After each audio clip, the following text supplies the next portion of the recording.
ഇമാം സുജൂദിലേക്ക് പോയാൽ വിട്ടുപിരിയാതെ കാത്തുനിന്നാൽ നിസ്കാരം ബാത്തിലാകുമോ? ചോദ്യാണ്. എന്താണ്? ഇമാമ് നാലാമത്തെ റക്അത്ത് എന്താണ്? ഇമാം എന്ത് ചെയ്തു? നാലാമത്തെ റക്അത്താണ് കഴിഞ്ഞിക്കണ് എന്ന് വിചാരിച്ചിട്ട് അദ്ദേഹം അത്തഹിയ്യാത്തിനൊന്ന് ഇരുന്ന് അദ്ദേഹം. അപ്പൊ മൗമൂമിങ്ങൾക്ക് സുബ്ഹാനല്ലാഹ് ചൊല്ലിയപ്പോ അപ്പൊ തന്നെ അദ്ദേഹം എഴുന്നേറ്റ് നിൽക്കുകയും ചെയ്തു. എന്നാൽ അവിടെ സഹ്വിന്റെ സുജൂദ് ഉണ്ടോന്നാ? ഇല്ല, സഹ്വിന്റെ സുജൂദ് സുന്നത്തില്ല. അവിടെ സഹ്വിന്റെ സുജൂദ് സുന്നത്തില്ല. കാരണം എന്താണ്? അതേ സമയത്ത് അദ്ദേഹം ആ ഇരുത്തം നീട്ടിയിരുന്നു നോക്കുക, കുറെ നേരം ഇരുന്നു. അതായത് പിന്നെ ഒരു ഇസ്തിറാഹത്തിന്റെ ഇരുത്തത്തിന്റെ ഖദറിനേക്കാളും അധികം ഇരുന്നു അവിടെ. ഇസ്തിറാഹത്തിന്റെ ഇരുത്തത്തിന്റെ ഖദറിനേക്കാളും കൂടുതൽ നേരം അവിടെ ഇരുന്ന് നിൽക്കുക. പിന്നെ എന്നിട്ടാണ് എന്ത് ചെയ്യുന്നത്? അദ്ദേഹം ഇത് നാലാമത്തെ റക്അത്ത്, ഇത് 3 റക്അത്തായിട്ടുള്ളൂ, എനിക്ക് ഒരു റക്അത്തും കൂടി ഉണ്ടല്ലോ, ഞാൻ ഇരുന്നത് ശരിയായിട്ടില്ലല്ലോ എന്ന് പിന്നെയാണ് അദ്ദേഹത്തിന് ബോധ്യപ്പെടുന്നത്. അങ്ങനെ അദ്ദേഹം എഴുന്നേറ്റ് നിന്ന് പിന്നെ അങ്ങനെ നിസ്കരിച്ച് അങ്ങനെ സലാം വീട്ടുന്നതിന് മുമ്പായിട്ട് സഹ്വിന്റെ സുജൂദ് ചെയ്ത് സുന്നത്തുണ്ട്. എന്തായാലും കാരണം അത് അദ്ദേഹം നേരത്തെ ഒരു ഇരുത്തം അധികരിപ്പിച്ചിട്ടുണ്ട്. പിന്നെ ഒരു ഇരുത്തം അധികരിപ്പിച്ചിട്ടുണ്ട് അദ്ദേഹം. അല്ലെ, ഇസ്തിറാഹത്തിന് ഏറ്റവും സുന്നത്തായ ഇരുത്താണ്, അതിനേക്കാളും കൂടുതൽ ഇരുന്നിട്ടുണ്ട് അദ്ദേഹം. അപ്പൊ അത് കരുതി കൂട്ടി ചെയ്യാൻ നിസ്കാരം പാത്തില്ല. മകത്തിന്റെ കാര്യം അദ്ദേഹം മറന്നു ചെയ്തിട്ടുണ്ട്. അപ്പൊ അദ്ദേഹത്തിന് സഹ്വിന്റെ സുജൂദ് ചെയ്ത് സുന്നത്താണ്. നേരെ മറിച്ച് അയാൾ എന്ത് ചെയ്തിരുന്നു? അത്തഹിയ്യാത്തിനൊന്ന് ഇരുന്ന് അപ്പൊ തന്നെ ആൾക്ക് ഓർമ്മ വന്നു, അല്ലെങ്കിൽ ആളെ ഓർമ്മപ്പെടുത്തി. അപ്പൊ തന്നെ എഴുന്നേറ്റ് നിൽക്കുകയും ചെയ്തു. എന്നാൽ അവിടെ സഹ്വിന്റെ സുജൂദ് സുന്നത്തല്ല, സഹ്വിന്റെ സുജൂദ് ഇല്ല. എന്താണ് കാരണം? അയാൾ ഒന്നും അധികരിപ്പിച്ചിട്ടില്ല. അവിടെ ആൾ കുറച്ചു നേരം ഇരുന്നല്ലോ. ആ ഇരുത്തം ഇസ്തിറാഹത്തിന്റെ ഇരുത്തല്ലേ, അത്രയൊക്കെ ഇസ്തിറാഹത്തിന്റെ ഇരുത്തിരിക്കാലോ.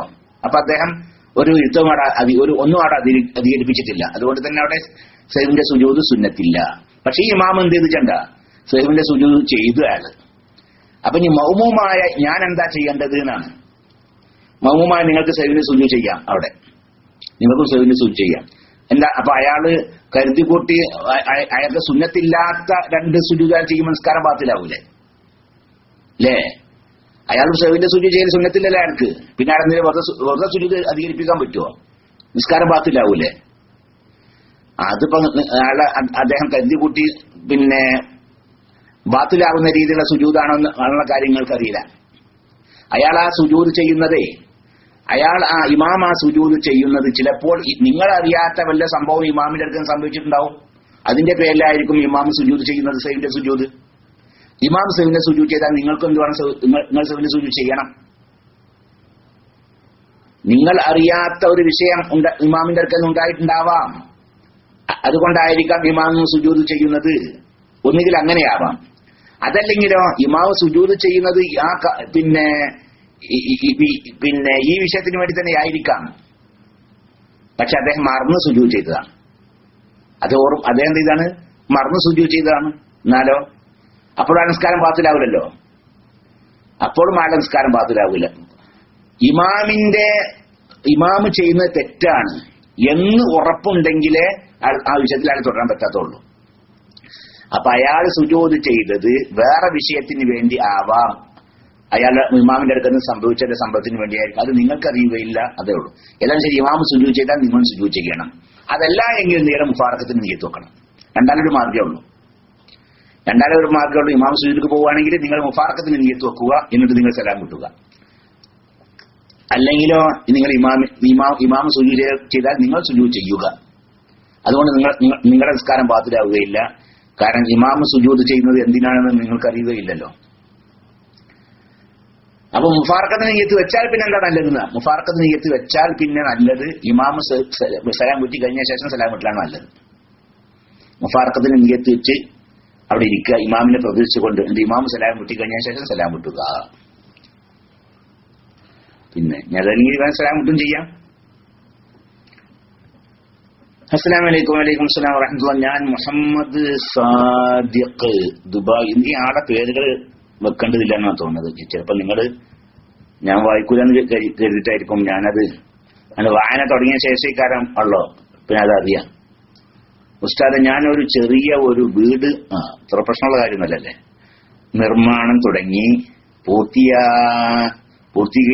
പൂർത്തീകരണത്തിന് വേണ്ടി ദുആയിൽ ഉൾപ്പെടുത്തണമെന്ന് അപേക്ഷിക്കുന്നു. അല്ലാഹു സുബ്ഹാനഹു വ തആല വീട് പണിക്ക് വേഗം പൂർത്തിയാക്കി തരട്ടെ. അതിനുള്ള സാമ്പത്തിക കഴിവൊക്കെ അല്ലാഹു സുബ്ഹാനഹു വ തആല വേറെ ശരിയാക്കി തരട്ടെ. വിഷമത്തിലും ബുദ്ധിമുട്ടിലൊന്നും പെടുത്താതെ, കടത്തിലൊന്നും പെടുത്താതെ അള്ളാഹു അത് ആ കാര്യം പൂർത്തിയാക്കി തരട്ടെ. സല്ലല്ലാഹു അലൈഹി വസല്ലം മുഹമ്മദ്. അസ്സലാമു അലൈക്കും. വലൈക്കും സലാം വറഹ്മത്തുള്ളാഹി. പിന്നെ മയ്യിത്തിനെ കുളിപ്പിക്കേണ്ട കാര്യം അല്ലേ? മയ്യിത്ത് കുളിപ്പിക്കുന്ന കാര്യം ആയിരുന്നു നമ്മൾ മുമ്പ് പറഞ്ഞിരുന്നത്. അത് കുളിപ്പിക്കുന്നതിന് മുമ്പത്തെ ചില വിഷയങ്ങളൊക്കെ പറഞ്ഞു അല്ലേ? മയ്യിത്ത് സുഖജാത കിടക്കുന്ന സമയത്ത് അദ്ദേഹത്തിന്റെ അടുക്കൽ ഇരിക്കുന്ന ആള് അവർക്ക് യാസീൻ ഓതൽ സുന്നത്താണ്, സൂറത്ത് റായത്ത് ഓതൽ സുന്നത്താണ്. അത് റൂഹ് വേഗം പോകാൻ സഹായകമാകും. അതുപോലെ തന്നെ അദ്ദേഹത്തിന് നല്ല ഉപദേശങ്ങളൊക്കെ നൽകുക, അദ്ദേഹത്തിന് അള്ളാഹുവിൽ പ്രതീക്ഷ ഉണ്ടാക്കി തീർക്കുക, അള്ളാഹുവിന്റെ റഹ്മത്തിൽ പ്രതീക്ഷ ഉണ്ടാക്കി തീർക്കുന്ന രീതിയിലുള്ള ഉപദേശങ്ങളൊക്കെ അദ്ദേഹത്തിന് നൽകുക. പിന്നെ അദ്ദേഹത്തിന് ലാ ഇലാഹ ഇല്ലല്ലാഹ് എന്ന് അദ്ദേഹത്തിന്റെ അടുക്കൽ ഇരുന്ന് പറയുക. ലാ ഇലാഹ ഇല്ലല്ലാഹ് പറയ് എന്ന് അദ്ദേഹത്തോട് പറയരുത്, ലാ ഇലാഹ ഇല്ലല്ലാഹ് എന്ന് അദ്ദേഹത്തിന്റെ അടുക്കൽ വെച്ച് പറയുക. അങ്ങനെ അദ്ദേഹം ലാ ഇലാഹ ഇല്ലല്ലാഹ് പറഞ്ഞാൽ പിന്നെ അവിടെ വേറെ ഒന്നും പറയരുത്. അദ്ദേഹം വേറെ സംസാരിക്കാതിരിക്കാൻ വേണ്ടി അദ്ദേഹം ലാ ഇലാഹ ഇല്ലല്ലാഹ് പറഞ്ഞു, പിന്നെ അദ്ദേഹം വേറെ സംസാരിച്ചു നിൽക്കുക, എന്നാൽ വീണ്ടും ലാ ഇലാഹ ഇല്ലല്ലാഹ് ചൊല്ലിക്കൊടുക്കൽ സുന്നത്തുണ്ട്. പിന്നെ അദ്ദേഹം മരിച്ചാൽ ചെയ്യല്ലേ, മരിച്ചെന്ന് ഉറപ്പായാൽ പിന്നെ വേഗം കണ്ണ് ചിമ്മുക അല്ലേ, കണ്ണ് ചിമ്മിക്കൊടുക്കുക, താട കെട്ടിക്കൊടുക്കുക. പിന്നെ അദ്ദേഹത്തിന്റെ ഈ കെണുപ്പുകളൊക്കെ വരാം, അതൊക്കെ മയപ്പെടുത്തുക, അതൊക്കെ മടക്കി നിർത്തിയിട്ട് വിരലുകളൊക്കെ ഒന്ന് മടക്കി നിർത്തുക. അതുപോലെ മുൻകൈ ഒന്ന് മടക്കി നിർത്തുക, കൈയിന്റെ മുട്ട് ഒക്കെ ഒന്ന് മടക്കി നിർത്തുക, കാലിന്റെയും ഒക്കെ ചെയ്യുക. ഒന്ന് ഇരുത്തി പിന്നെ കിടത്തുക. അങ്ങനെ പിന്നെ അവയവങ്ങളൊക്കെ ഒന്ന് മയപ്പെടുത്തി കൊടുക്കുക.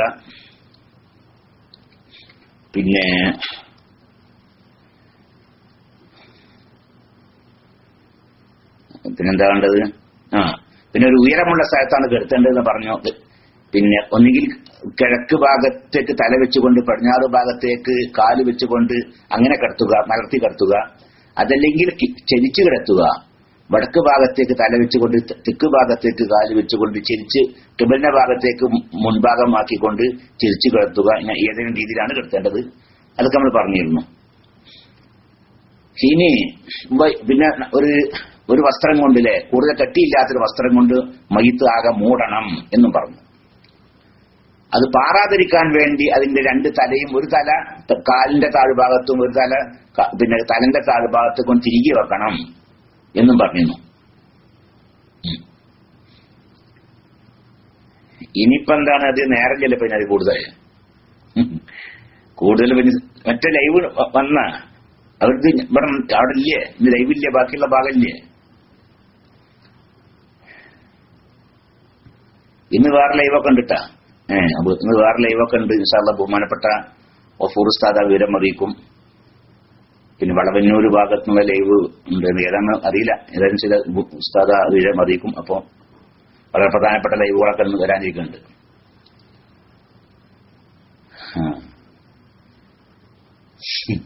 അതാണ് ഈ പറഞ്ഞത്. ഞാനിപ്പോ നേരത്തെ ഈ വിഷയം പറയാനുള്ള കാരണം അതാണ്. ചിലപ്പോ 2 ലൈവൊക്കെ വരും, അപ്പോ ഒന്നര കൊടുക്കാൻ പറ്റുള്ളൂ.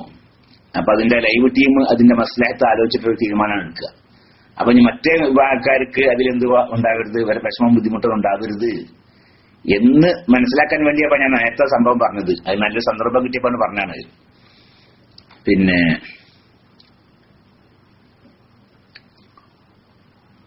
ഇനി വേണ്ടത് മരിച്ച് ഒന്ന് ഉറപ്പായാൽ പിന്നെ വേഗം കുളിപ്പിക്കുകയാണ് വേണ്ടതെന്ന്, അങ്ങനെ എടുത്തു വെക്കലല്ല.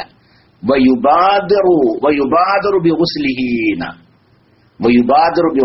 മയ്യിത്ത് വേഗം കുളിപ്പിക്കണം. ഇതാ തയക്കന മൗത്തുഹു, മരിച്ചെന്ന് ഉറപ്പായാൽ ബിഹൂരി അമാറാത്തിഹി, ഈ മരണത്തിന്റെ അടയാളങ്ങളൊക്കെ ഒളിവായ പിന്നെ മരിച്ചെന്നുള്ള കാര്യം ഉറപ്പായല്ലോ. മരിച്ചെന്നുള്ള കാര്യം ഉറപ്പായാൽ എങ്ങനെയാണ്? കാല് ഇങ്ങനെ ബലം, കാലിന്റെ പാദം അങ്ങോട്ട് വീഴുന്ന അല്ലേ, കാലിന്റെ പാദം വീഴും, മൂക്കൻ വീഴും. മൂക്ക് വീഴാൻ അത് കുഴഞ്ഞിട്ട് ഇങ്ങോട്ട് മുൻഭാഗത്തേക്ക് തള്ളിയിട്ടുള്ള ഒരവസ്ഥക്കായിരിക്കും ഉണ്ടാവുക. മരണത്തിന്റെ അടയാളമാണ് പതൊക്കെ. ആ അതെന്തായാലും ശരി, മരിച്ചെന്ന് ഉറപ്പായാൽ പിന്നെ വേഗം എന്ത് ചെയ്യണം? കുളിപ്പിക്കണം. കുളിപ്പിച്ചിട്ടവിടെ കിടത്തണം. ആൾക്കാർ കാണാനുള്ളവർക്ക് പിന്നെ കാണാലോ. എന്തിനാണ് അങ്ങനെ ചെയ്യണത്? ചെണ്ട മയ്യിത്തിനെ കുളിപ്പിക്കല് കഴിഞ്ഞ ശേഷം പിന്നെ അവിടെ കിടത്തണം. ഇനി ആൾക്കാർക്ക് ഇനി ആരും വരാണ്ടെങ്കിൽ അവർ വരാനൊക്കെ പിന്നെ കുളിപ്പിക്കൽ കഴിഞ്ഞിട്ട് കെടുത്താറ്. എന്തിനാ അങ്ങനെ ചെയ്യണത്? അഥവാ മയ്യത്തിന് വല്ല പകർച്ചയും സംഭവിക്കുകയാണ്.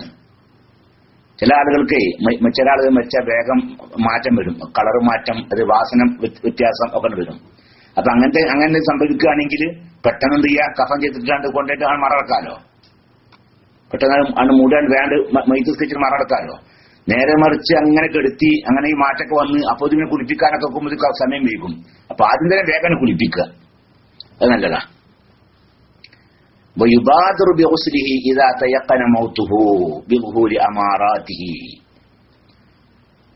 മയ്യത്ത് കുളിപ്പിക്കുക, മയ്യത്ത് കഫൻ ചെയ്യുക, മയ്യത്തിനെ മേൽ നിസ്കരിക്കുക, മയ്യത്തിനെ മറവ് ചെയ്യുക, ഈ 4 കാര്യം ഫർള് കിഫായാണ്.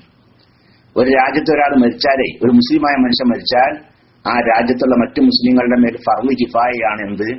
അയാളെ കുളിപ്പിക്കുക, കഫൻ ചെയ്യുക, മയ്യത്ത് നിസ്കരിക്കുക, മറവ് ചെയ്യുക, ഈ 4 കാര്യം. അത് ആര് മരിച്ചാലും ശരി, മുസ്ലിമാണോ എന്നാൽ ഈ 4 കാര്യം നിർബന്ധമാണ്. അയാൾ ഫാസിഖായാലും വേണ്ടില്ല, അയാൾ മുബ്തദി ആയാലും വേണ്ടില്ല, എന്തായാലും വേണ്ടില്ല, ഈ 4 കാര്യവും ചെയ്യൽ നിർബന്ധമാണ്. ആരും ചെയ്തില്ലെങ്കിൽ എല്ലാവരും കുറ്റക്കാരാവും. തനിച്ചില വഹാബിയ രാജ്യത്ത് മരിച്ചത് ഒരു കൊടും വഹാബി, അയാളാ രാജ്യത്ത് മരിച്ചത്. എന്നാൽ ഈ 4 കാര്യം ആരും ചെയ്തില്ല നിൽക്കുക, അവിടെയുള്ള സുന്നികളൊക്കെ കുറ്റക്കാരനെ, എല്ലാവരും കുറ്റക്കാരാണ്. ആരെങ്കിലും ചെയ്ത് എന്നാൽ പിന്നെ എല്ലാവരും കുറ്റം ഒഴിവാകും. അയാളൊന്ന് കുളിപ്പിക്കും വേണം, കഫൻ ചെയ്യും വേണം, പിന്നെ മയ്യിത്ത് നിസ്കരിക്കും വേണം, മറവ് ചെയ്യും വേണം. അങ്ങനെ ആരും ചെയ്തില്ലെങ്കിൽ എല്ലാവരും കുറ്റക്കാരാകും. പിന്നെ വഅഖല്ലുൽ ഗുസ്ലി, കുളിപ്പിക്കുന്നതിന്റെ ഏറ്റവും ചുരുങ്ങിയ രൂപം തഅമീമു ബദനിഹി മറത്തൻ ബഅദ ഇസാലത്തിൻ നജസി. മയ്യിത്തിന്റെ ശരീരത്തിൽ വല്ല നജസുണ്ടായിരുന്നെങ്കിൽ ആ നജസൊക്കെ നീക്കം ചെയ്യാം. നീക്കം ചെയ്തതിന് ശേഷം പിന്നെ ശരീരം മുഴുവൻ ഒന്ന് വെള്ളം ആക്കുക. എന്നാല് മയ്യിത്ത് കുളിപ്പിക്കലിന്റെ ഏറ്റവും ചുരുങ്ങിയ രൂപപഥ. ആ മയ്യത്തിന്റെ ശരീരം മുഴുവൻ തൊലിയും മുടിയും ഒക്കെ നനയുന്ന രീതിയിൽ മയ്യത്തിന്റെ ശരീരം മുഴുവൻ ഒന്ന് വെള്ളം ആക്കുക. അതിപ്പോ മയ്യത്തിന്റെ ശരീരത്തിൽ നജസൊക്കെ ഉണ്ടെങ്കിൽ നജസ് നീക്കം ചെയ്ത് കഴിഞ്ഞ ശേഷം നജസ് നീക്കം ചെയ്യാനും മയ്യത്ത് കുളിപ്പിക്കാനും കൂടി ഒറ്റ പ്രാവശ്യം ആയാൽ പറ്റൂലെന്ന്. ആ ഒരു പ്രാവശ്യം വെള്ളം ഒഴുക്കണു, പിന്നെ വെള്ളം പാരുന്നുള്ളൂ, ആ ഒറ്റ പ്രാവശ്യം വെള്ളം പാരുന്നുള്ളൂ മയ്യത്തിന് മേലെ. അത് പക്ഷെ ആ മയ്യത്തിന് മേലെ എന്തെങ്കിലും നജസ് ഉണ്ട്, അപ്പൊ അത് പറ്റൂല. നജസ് നീക്കം ചെയ്യാനും മയ്യത്ത് കുളിപ്പിക്കുവാനുള്ള കാര്യമില്ല, അത് രണ്ടിനും കൂടി ഒറ്റ പ്രാവശ്യം കഴുകിയാൽ പോരാ. പിന്നെന്ത് വേണം? ആദ്യം നജസ് നീക്കം ചെയ്യണം, അതിനുശേഷം ശരീരം ഒന്നാകെ ആണ്ട് വെള്ളം ഒഴുക്കുക. എന്നാൽ എന്തായി? പിന്നെ മയ്യത്ത് കുളിപ്പിക്കേണ്ട ഏറ്റവും ചുരുങ്ങിയ രൂപമായി. ഇത് ചുരുങ്ങിയ രൂപാട്ടാ. മയ്യത്ത് കുളിപ്പിച്ചിരിക്കുന്നു, അത് ഫർള് കിഫായല്ലോ. ആ ഫർള് കിഫായ വീഴാനുള്ള ഒരു മാർഗ്ഗം പറഞ്ഞത് ശരീരം മുഴുവൻ വെള്ളം ഒന്ന് ഒലിപ്പിച്ചാൽ മതി. ഇനി നിയ്യത്ത് വേണം, നിയ്യത്തൊന്നും വേണ്ട. ഞാൻ മയ്യത്ത് കുളിപ്പിക്കുന്നു എന്ന് എന്താണ് അഴുക്ക് കുളി എന്ന് 2 കുളിയിലെ അതുകൊണ്ട് പ്രശ്നമൊന്നുമില്ല.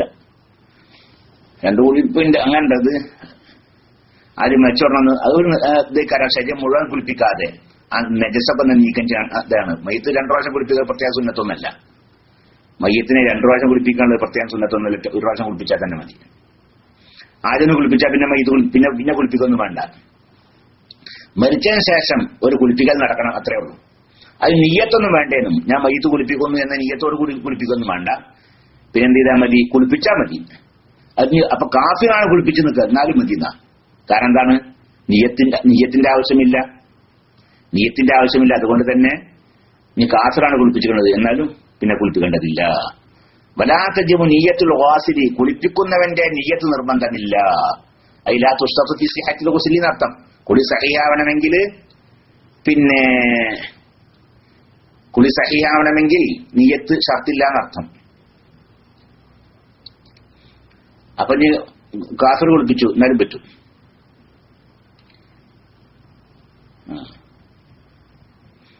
ഫയക്ഫി ഗുസ്ലു കാഫിരിൻ ലഹു, അപ്പൊ മയ്യത്ത് കാഫിർ കുളിപ്പിച്ചാലും മതിയാവും. ഒരാൾ മുങ്ങി മരിച്ചിട്ട് എന്നാലോ അത് മരിച്ചതിനെ വെള്ളത്തിൽ കണ്ടാ മരിച്ചത്, അയാള് മുങ്ങി മരിച്ചാണ്, എന്നാൽ പിന്നെ ആൾ കുളിപ്പിക്കണം, അത് വേണം. കാരണം ജീവിച്ചിരിക്കുന്ന ആളുകളുടെ മേൽ ഫർദ് കിഫായയായ വിഷയമാണ് ഈ 4 കാര്യം ചെയ്യലേ. കുളിപ്പിക്കുക, കഫൻ ചെയ്യുക, പിന്നെ മയ്യിത്ത് നിസ്കരിക്കുക, മറവ് ചെയ്യുക. ഈ 4 കാര്യം ജീവിച്ചിരിക്കുന്ന ആളുകളുടെ മേൽ നിർബന്ധമായ വിഷയമാണ്.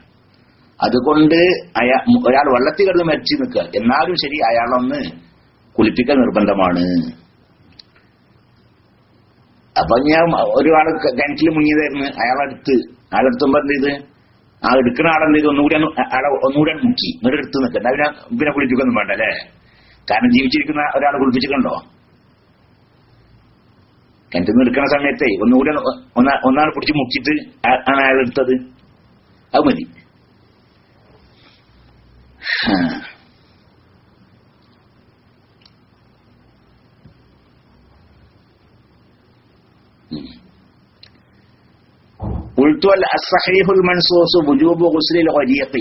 മുങ്ങി നശിച്ച ആളെ കുളിപ്പിക്കൽ നിർബന്ധമാണ്.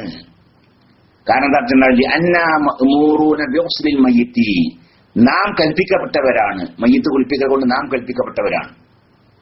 മയ്യിത്ത് കുളിപ്പിക്കാൻ നമ്മോട് കൽപ്പനയുണ്ട്, ജീവിച്ചിരിക്കുന്ന നമ്മോട് കൽപ്പനയുണ്ട് മയ്യിത്ത് കുളിപ്പിക്കാൻ. അതുകൊണ്ട് നമ്മൾ അയാൾ മുങ്ങിയ മരിച്ച ആണെങ്കിലും ശരി നമ്മൾ കുളിപ്പിക്കാൻ വേണം. ഫലാ യസ്ഖുതുൽ ഫർളു അന്നാ ഇല്ലാ ബിഫിഇൽനാ. നമ്മുടെ മേൽ ഫർള് കിഫായല്ല, അത് നമ്മൾ ചെയ്തെങ്കിലേ ഉള്ള കൂടുള്ളൂ. ഇനി ഇപ്പൊ തൽക്കാലം മയ്യിത്ത് കുളിപ്പിനെ കുറിച്ച് അതിന്റെ വിശദീകരണം ഞങ്ങൾക്ക് ഇതിപ്പോ ചെറിയ രീതിയിലുള്ള പറഞ്ഞത്. മയ്യിത്ത് കുളിപ്പിക്കൽ സഹീഹാവാനുള്ള ഒരു പണിയപ്പോ പറഞ്ഞത്. ഞാൻ പൂർണ്ണരൂപം ഇൻഷാ അല്ലാഹ് നാളെ പറയാം. ഇൻഷാ അല്ലാഹ് പൂർണ്ണരൂപം ആ സുന്നത്തൊക്കെ എടുത്തുകൊണ്ടുള്ള ആ മയ്യിത്ത് കുളിപ്പിക്കൽ ഉണ്ടല്ലോ, അതിന്റെ പൂർണ്ണരൂപം അത് ഇൻഷാ അല്ലാഹ് നാളെ പറയാം. ഇപ്പൊ വേറെ കുറെ ചോദ്യങ്ങൾ ഉണ്ട്, അതുകൊണ്ടാണ് ഇതൊക്കെ ഇവിടെ പറഞ്ഞ പിന്നെ വേറെ ചോദ്യങ്ങൾക്ക് മറുപടി പറയാൻ സാധിക്കൂലേ. ഒരാൾ സുന്നത്ത് നിസ്കരിക്കുമ്പോൾ ഫർള് എന്നാണെന്ന് കരുതി തുടർന്നാൽ എന്താണ് ഹുക്മ്? അതുകൊണ്ട് കുഴപ്പമൊന്നുമില്ല. ഒരാൾ സുന്നത്ത് നിസ്കരിക്കുന്ന അയാളെ തുറന്നുകൊണ്ട് വേറെ ആള് നിസ്കരിക്കുകയാണ്. അയാൾ കരുതി എന്താണ്, ഈ ആള് സുന്നത്ത് നിസ്കരിക്കുന്ന ആള് സുന്നത്തല്ല നിസ്കരിക്കുന്നത്, ഫർളാണ് നിസ്കരിക്കുന്നതെന്ന്. ഉദാഹരണം പറയാണ്, ഒരാൾ പള്ളിയിൽ നിസ്കരിക്കാണ്, അയാൾ വന്നിട്ട് അയാൾ സുന്നത്ത് നിസ്കരിക്കുന്ന ആള്, പക്ഷെ അയാൾ ഇപ്പൊ ളുഹ്ർ നിസ്കരിക്കാന്ന് കരുതിട്ട് ളുഹ്ർ നിസ്കരിക്കുന്ന ഒരാളെ തുറന്നു നിൽക്കുക. അതുകൊണ്ട് കുഴപ്പമൊന്നുമില്ല. അതുകൊണ്ട് കുഴപ്പമില്ലാന്ന് നിസ്കാരം സഹിഹാകും. ജമാഅത്തിന്റെ കൂലി കിട്ടുമോ? ജമാഅത്തിന്റെ കൂലി കിട്ടൂല. ജമാഅത്തിന്റെ കൂലി കിട്ടണമെങ്കിൽ പിന്നെ നിസ്കാരം അല്ല, ജമാഅത്തിന്റെ കൂലി അവിടെ രണ്ടാലൊരു നിസ്കാരം അല്ലേ, രണ്ടാലൊരു നിസ്കാരം ജമാഅത്ത് ശറഅാക്കപ്പെട്ടതാണെങ്കിൽ അവിടെ ജമാഅത്തിന്റെ കൂലിയും കിട്ടും എന്ന് ബഹുമാനപ്പെട്ട ഫുഖഹാക്കൾ പറഞ്ഞിട്ടുണ്ട്. രണ്ടാലൊരു നിസ്കാരം, ഇമാമിന്റെ നിസ്കാരമോ മൗമൂമിന്റെ നിസ്കാരമോ, രണ്ടാലൊന്ന് ജമാഅത്ത് ശറഅാക്കപ്പെട്ടതാ. അപ്പൊ ളുഹ്ർ നിസ്കാരാണ് മൗമൂമ് ളുഹ്ർ നിസ്കരിക്കുന്നത്, അപ്പൊ ജമാഅത്ത് ശറഅാക്കപ്പെട്ട നിസ്കാരമാണ്. അപ്പോ ഇമാമിന്റെ നിസ്കാരാണല്ലോ അയാൾ സുന്നത്ത് നിസ്കരിക്കുകയാണ്. അപ്പൊ അവിടെ ഇമാമ് ളുഹ്ർ നിസ്കരിക്കാന്ന് കരുതിയിട്ടാണ് അയാൾ തുറന്ന് നിസ്കരിച്ചത്. ഇനി എങ്ങനെ അയാളെ സുന്നത്ത് നിസ്കരിക്കുന്ന ആളാന്ന് അറിയും, അതേ രീതിയിൽ തന്നെ തുറന്ന് നിസ്കരിച്ചത്, എന്നാലും തന്നെ നിസ്കാരം സഹിയാകും, ജമാഅത്തിന് കൂലി കിട്ടുന്ന ആർക്ക്? ആ മൗമൂമിന് ജമാഅത്തിന്റെ കൂലി കിട്ടും. ഇമാമിന് കിട്ടൂല. കാരണം എന്തൊക്കെ ഉണ്ടോ, ഇമാമ് സുന്നത്ത് നിസ്കരിക്കുക, ളുഹറിന്റെ ശേഷമുള്ള സുന്നത്ത് നിസ്കരിക്കുക, അല്ലെങ്കിൽ ളുഹറിന്റെ മുമ്പുള്ള സുന്നത്ത് നിസ്കരിക്കുക. ജമാഅത്ത് ശറഅാക്കപ്പെടാത്തൊരു നിസ്കാരമാണ് ഇമാം നിസ്കരിക്കുന്നത്. മൗമൂമിന്റെ ജമാഅത്ത് സഹിയാകുമോ? ഇമാമ് ജമാഅത്തിനെ കരുതാതെ അത് സഹിയാവും ചെയ്യും. മൗമൂമിന് ജമാഅത്തിന് കൂലി കിട്ടണമെങ്കിലേ ഇമാമ് ജമാഅത്തിനെ കരുതിക്കോണമെന്നില്ല. ഞാൻ ഇമാമാണെന്ന് കരുതിക്കോണം എന്നില്ല. അപ്പോ ഏതായാലും ശരി, തുടർച്ച സഹിയാകും. സുന്നത്ത് നിസ്കരിക്കുന്ന ആളോട് തുറന്നുകൊണ്ട് ഫർള് നിസ്കരിക്കുന്ന ആൾ തുറന്നു നിസ്കരിച്ചാൽ തുടർച്ച സഹിയാകും, നിസ്കാരം സഹിയാകും. പിന്നെ സ്വവർഗരതി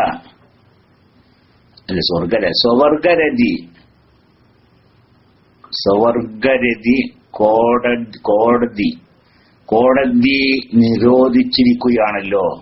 ഇസ്ലാമിന്റെ കാഴ്ചപ്പാടിൽ ഇതിന്റെ വിധി എന്താണ്? അസ്സലാമു അലൈക്കും. വലൈക്കും സ്സലാം. എന്താ സുവർഗരതി? ഹറാമാണ്, വലിയ ഹറാമാണ് അല്ലേ? സുവർഗരതിയാണ് ഒരേ വർഗത്തിലുള്ള ആളുകൾ തമ്മിലുള്ള രതിയല്ലേ? പുരുഷനുമായി സ്ത്രീയുമായുള്ള രതി, അത് ഹറാമാണ്. ഒരു അന്യ സ്ത്രീയുമായുള്ള ഖൽവത്തിനേക്കാളും ഭയപ്പെടേണ്ടതാണ് ഒരു അമ്രതുമായുള്ള ഖൽവത്ത് എന്നാണ്. കണ്ടാൽ ആഗ്രഹം തോന്നുന്ന ഒരു ബാലൻ, ആ ബാലൻ ഉണ്ടല്ലോ, ആ ബാലനുമായുള്ള ഒറ്റക്കുള്ള ഇരുത്തം, കെടുത്തം ഒക്കെ ഉണ്ടല്ലോ, അത് ഒരു അന്യ സ്ത്രീയുമായുള്ളതിനേക്കാൾ അപകടമാണ്. എന്തതിന് കാരണം? അന്യ സ്ത്രീയോടൊരു ആഗ്രഹം തോന്നിയാൽ അത് ഹലാലാക്കാൻ മാർഗമുണ്ടല്ലോ അല്ലേ? അവളെ കെട്ടണമെന്നല്ലേ ഉള്ളൂ, അവളെ വിവാഹം കഴിക്കണമെന്നല്ലേ ഉള്ളൂ. നേരെ മറിച്ച് ഇവനോടൊരു ആഗ്രഹം തോന്നിയാലോ അത് ഹലാലാക്കാൻ ഒരു മാർഗവും ഇല്ല. അപ്പൊ അത് വളരെ അപകടം പിടിച്ച ഏർപ്പാടാണ്. ഏതായാലും ശരി, സ്വവർഗരുതി അത് ഹറാമാണ്.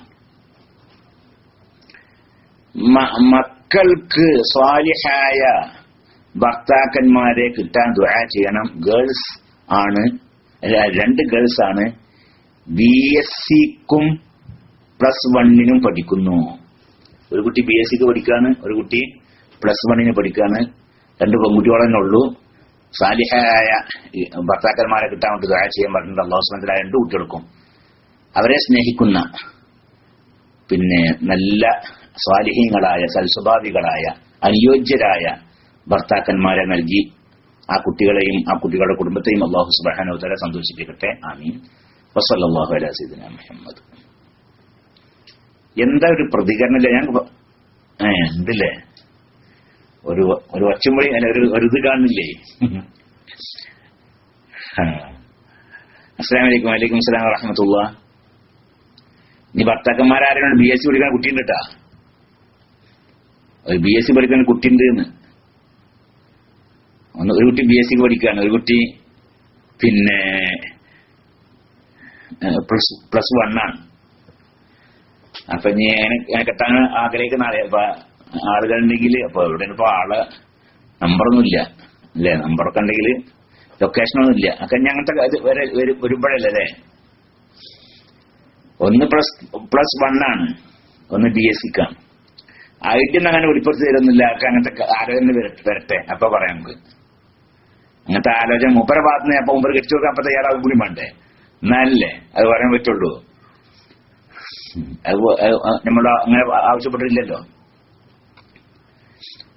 അസ്സലാമു അലൈക്കും. വലൈക്കും സലാം വറഹ്മത്തുള്ളാഹി. ഉസ്താദെ, വുളു ഇല്ലാതെ ഖുർആൻ മൊബൈൽ നോക്കി ഓതാൻ പറ്റുമോ?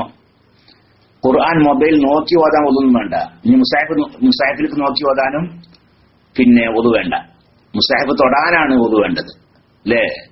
വുളു ഇല്ലാതെ മുസാഹിഫ് തൊടാൻ പാടില്ല. അതുപോലെ തന്നെ മൊബൈലും അങ്ങനെ തന്നെയാണ്. മൊബൈലിൽ ആ ഖുർആന്റെ ആയത്തുകളൊക്കെ തന്നെ കാണുന്ന സമയത്ത് ആ മൊബൈൽ തൊടാൻ വുളു വേണം. അത് ഓഫ് ചെയ്താൽ പിന്നെ ആയത്തുകളൊന്നും കാണൂല, അപ്പൊ തൊടാൻ വുളു വേണ്ടേനും. പിന്നെ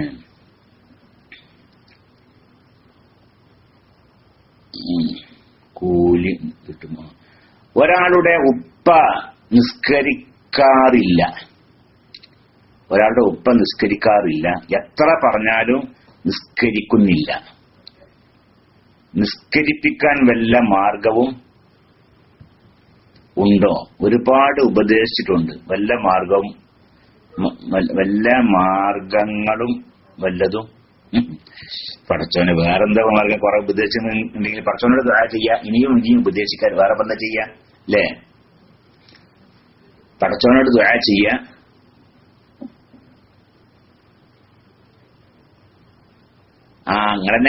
നിങ്ങൾ തന്നെ ഇപ്പൊ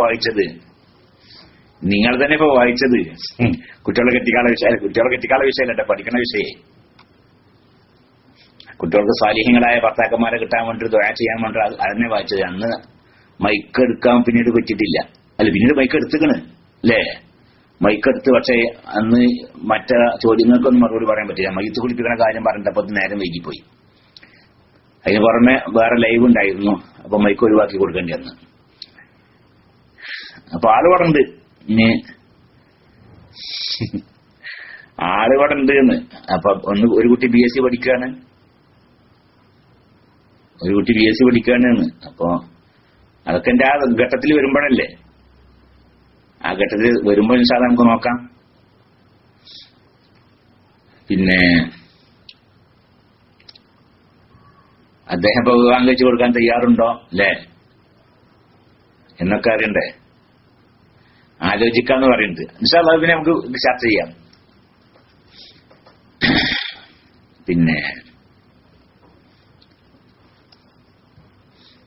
പിന്നെന്താ പറഞ്ഞത്? ഒരുപാട്. അപ്പൊ ഉപ്പ നിസ്കരിക്കണില്ല, കൊറേ ഉപദേശിച്ചുല്ലേ. 10 വയസ്സായാലും അടിക്കണം പറഞ്ഞത് പിന്നെ ഉപ്പാന്റെ മക്കളെ അടിക്കണതിനെ കുറിച്ചല്ല പറഞ്ഞത്, അത് രക്ഷിതാക്കള് അല്ലേ, മാതാപിതാക്കളുടെ മേൽ കടമുള്ള വിഷയങ്ങളാണ് ഇപ്പൊ അതൊക്കെ. മാതാപിതാക്കൾ 7 വയസ്സായാൽ കുട്ടികളെ ഉപദേശിക്കണം, 10 വയസ്സായിട്ട് ഉപദേശിച്ചിട്ട് നിസ്കരിക്കണില്ല എന്നൊക്കെ, എന്നാൽ അടിക്കണം എന്നൊക്കെ അല്ല. വാപ്പാനെ മക്കൾ അങ്ങോട്ട് പഠിക്കണതിനെ കുറിച്ചല്ല പറഞ്ഞത്. ഏതായാലും അള്ളാഹു സുബ്ഹാനഹു വ തആല ഉപ്പാക്ക് നിസ്കരിക്കാനൊക്കെ തോന്നിപ്പിച്ചു കൊടുക്കട്ടെ. അള്ളാഹുവിനെ ഭയപ്പെട്ട് ജീവിക്കുന്ന ഒരവസ്ഥ ഉപ്പാക്ക് ഉണ്ടാക്കി കൊടുക്കട്ടെ. അള്ളാഹു തആലയുടെ കൽപ്പനകളൊക്കെ സ്വീകരിച്ച് അള്ളാഹു വിരോധിച്ചതിൽ നിന്നെല്ലാം ഒഴിഞ്ഞു നിന്നുകൊണ്ട് ഒരു മുത്തഖിയായി ജീവിക്കാൻ അള്ളാഹു സുബ്ഹാനഹു വ തആല ഉപ്പാക്ക് തോന്നിപ്പിക്കട്ടെ എന്ന് നമ്മൾക്ക് ദുആ ചെയ്യുകയാണെങ്കിൽ നിങ്ങളും ദുആ ചെയ്യുക. പിന്നെ ഉപ്പാക്ക് നല്ല നല്ല ഉപദേശങ്ങൾ നൽകുക. പിന്നെ ഏറ്റവും നല്ല രീതിയിൽ ഉപദേശിച്ചാൽ ഫലിക്കുന്ന ചില ആളുകൾ ഉണ്ടാവുമല്ലോ, അപ്പൊ അവരോട് ആ കാര്യം പറഞ്ഞു ചെയ്യണം. അവരൊന്ന് ഉപദേശിച്ചു കൊടുത്താൽ പിന്നെ അത് ശരിയാവും. ഞങ്ങളുടെ നാട്ടിൽ മുദരിസ് ഉണ്ട്, ആള് വലിയ അവിടെ പിന്നെ കുറെ കാലങ്ങളാണ്, 10, 15, 16 കൊല്ലം ഇപ്പൊ അവിടെ ആയിട്ട്, ചെറുപ്പക്കാരനാണ്. അപ്പൊ ഒരാൾ തീരെ പള്ളിക്കൊന്നും വരാത്ത ഒരാളുണ്ടായിരുന്നു. ആ ആളോട് പിന്നെ പറഞ്ഞ്, ആ ആളുടെ പേര് ഇപ്പൊ ഞാൻ പറയാൻ പറ്റൂലല്ലേ, നമ്മുടെ കുടുംബക്കാരൻ തന്നെയാണ്. അപ്പൊ അയാളുടെ ആളെ പേരുണ്ട് ഒരു നല്ല രീതിയിൽ ഇങ്ങോട്ട് പറഞ്ഞിട്ടേ അയാൾക്ക് ഏറ്റവും തൃപ്തിപ്പെടുന്ന ഒരു പേരുണ്ടാവുമല്ലോ, അങ്ങനെ ആ രീതിയിൽ ആളെ വിളിച്ചിട്ട് പറഞ്ഞു, നിങ്ങൾ പള്ളിയിലേക്ക് വരാഞ്ഞിട്ട് ആൾക്കാർ ഇന്നെ ചീത്തറിഞ്ഞത്, നിങ്ങൾ പള്ളിക്ക് വരാത്തതിന് ആൾക്കാർ ഇന്നെയും ചീത്തറിഞ്ഞത്, നിങ്ങളും പിന്നെ മറ്റാളും കൂടി ഇത്ര വലിയ സ്നേഹത്തിലായിട്ട് എന്താ മൂപ്പരെന്താ പള്ളിക്ക് വരാത്തുന്ന ആൾക്കാർ ഇന്നോട്ടാ ചോദിക്കണ്ടെന്നാണ് പള്ളിക്കത്തെ മൂല്യര്. നിങ്ങളും ആ ഡാഷ് ആളും ഇത്രയും വലിയ പിന്നെ ചങ്ങാതിമാരായിട്ട് ഇത്ര വലിയ ലോക്യക്കാരായിട്ട് മൂപ്പരെന്താ പള്ളിയിലേക്ക് വരാത്തത് എന്നോട് ചോദിച്ചത് ആൾക്കാർ ഇന്നെ ചീത്ത പറഞ്ഞതെന്ന് പറഞ്ഞ ഇയാള് പള്ളിക്കത്തെ മൂല്യര് അയാളോട്. മൂപ്പര് പിറ്റത്തെ വെള്ളിയാഴ്ച കണ്ട് നേരത്തെ കാലത്ത് താടി ഉണ്ടായിരുന്നില്ല, ആദ്യം ഒരു താടിയൊക്കെ വെച്ച്, താടിയൊക്കെ പഠിക്കണ ആളായിരുന്നു. മൂപ്പര് താടിയൊക്കെ വെച്ച് കണ്ട് പിന്നെ പള്ളിയൊക്കെ അങ്ങനെ വരണുണ്ട് മൂപ്പര്. അപ്പൊ മൂപ്പര് ഇപ്പൊ എന്താ കരുതിയിട്ടെന്താ, മൂപ്പര് എന്നെ കരുതിയത് ഉസ്താദും ഞാനും കൂടി ഇത്ര വലിയ ബന്ധം ഉണ്ടല്ലേ, മൂപ്പർക്ക് അത്ര വലിയ ബന്ധമൊന്നും ഇല്ല, മൂപ്പര് പറഞ്ഞാൽ പറയേ. അപ്പൊ ഉസ്താദും ഞാനും തന്നെ ഇത്ര വലിയ ബന്ധം ഉണ്ടല്ലേ എന്ന് മൂപ്പര് ചിന്തിക്കുകയാണ്. എന്നിട്ട് ഇപ്പൊ ഇത്രയും വലിയ ബന്ധം ഉണ്ടായിട്ട് ഞാൻ പള്ളിക്ക് പോരാത്തതിന് ആൾക്കാരിപ്പോ ഉസ്താദിനെ ചീത്ത അറിയില്ലേ എന്ന് വിചാരിച്ചിട്ട് മൂപ്പരിന് പള്ളിയേക്ക് വരൽ തുടങ്ങിയില്ല. അങ്ങനെ ഹിക്മത്തൊക്കെ ഉപയോഗിക്കാൻ പറ്റുന്ന ആളുകളെ സമീപിക്കുക നിങ്ങൾ, എന്നിട്ട് ആ കാര്യം അവരോടൊക്കെ ഒന്ന് പറയുക. അപ്പൊ ഇൻഷാ അല്ലാഹ് ശരിയായിക്കോളും ഇൻഷാ അല്ലാഹ്. പിന്നെ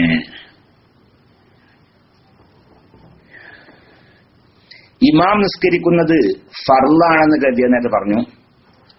അസ്സലാമു അലൈക്കും. വലൈക്കും അസ്സലാം വറഹ്മത്തുള്ളാ. കിണർ കുഴിക്കുന്നുണ്ട്, പെട്ടെന്ന് വെള്ളം കിട്ടാൻ ദുആ ചെയ്യണേ. അല്ലാഹു സുബ്ഹാനഹു വ തആല നിങ്ങൾക്ക് വേഗം വെള്ളം നൽകട്ടെ. അല്ലാഹു റബ്ബുൽ ഇസ്സത്തിന്റെ റഹ്മത്താണ് വെള്ളം അല്ലേ.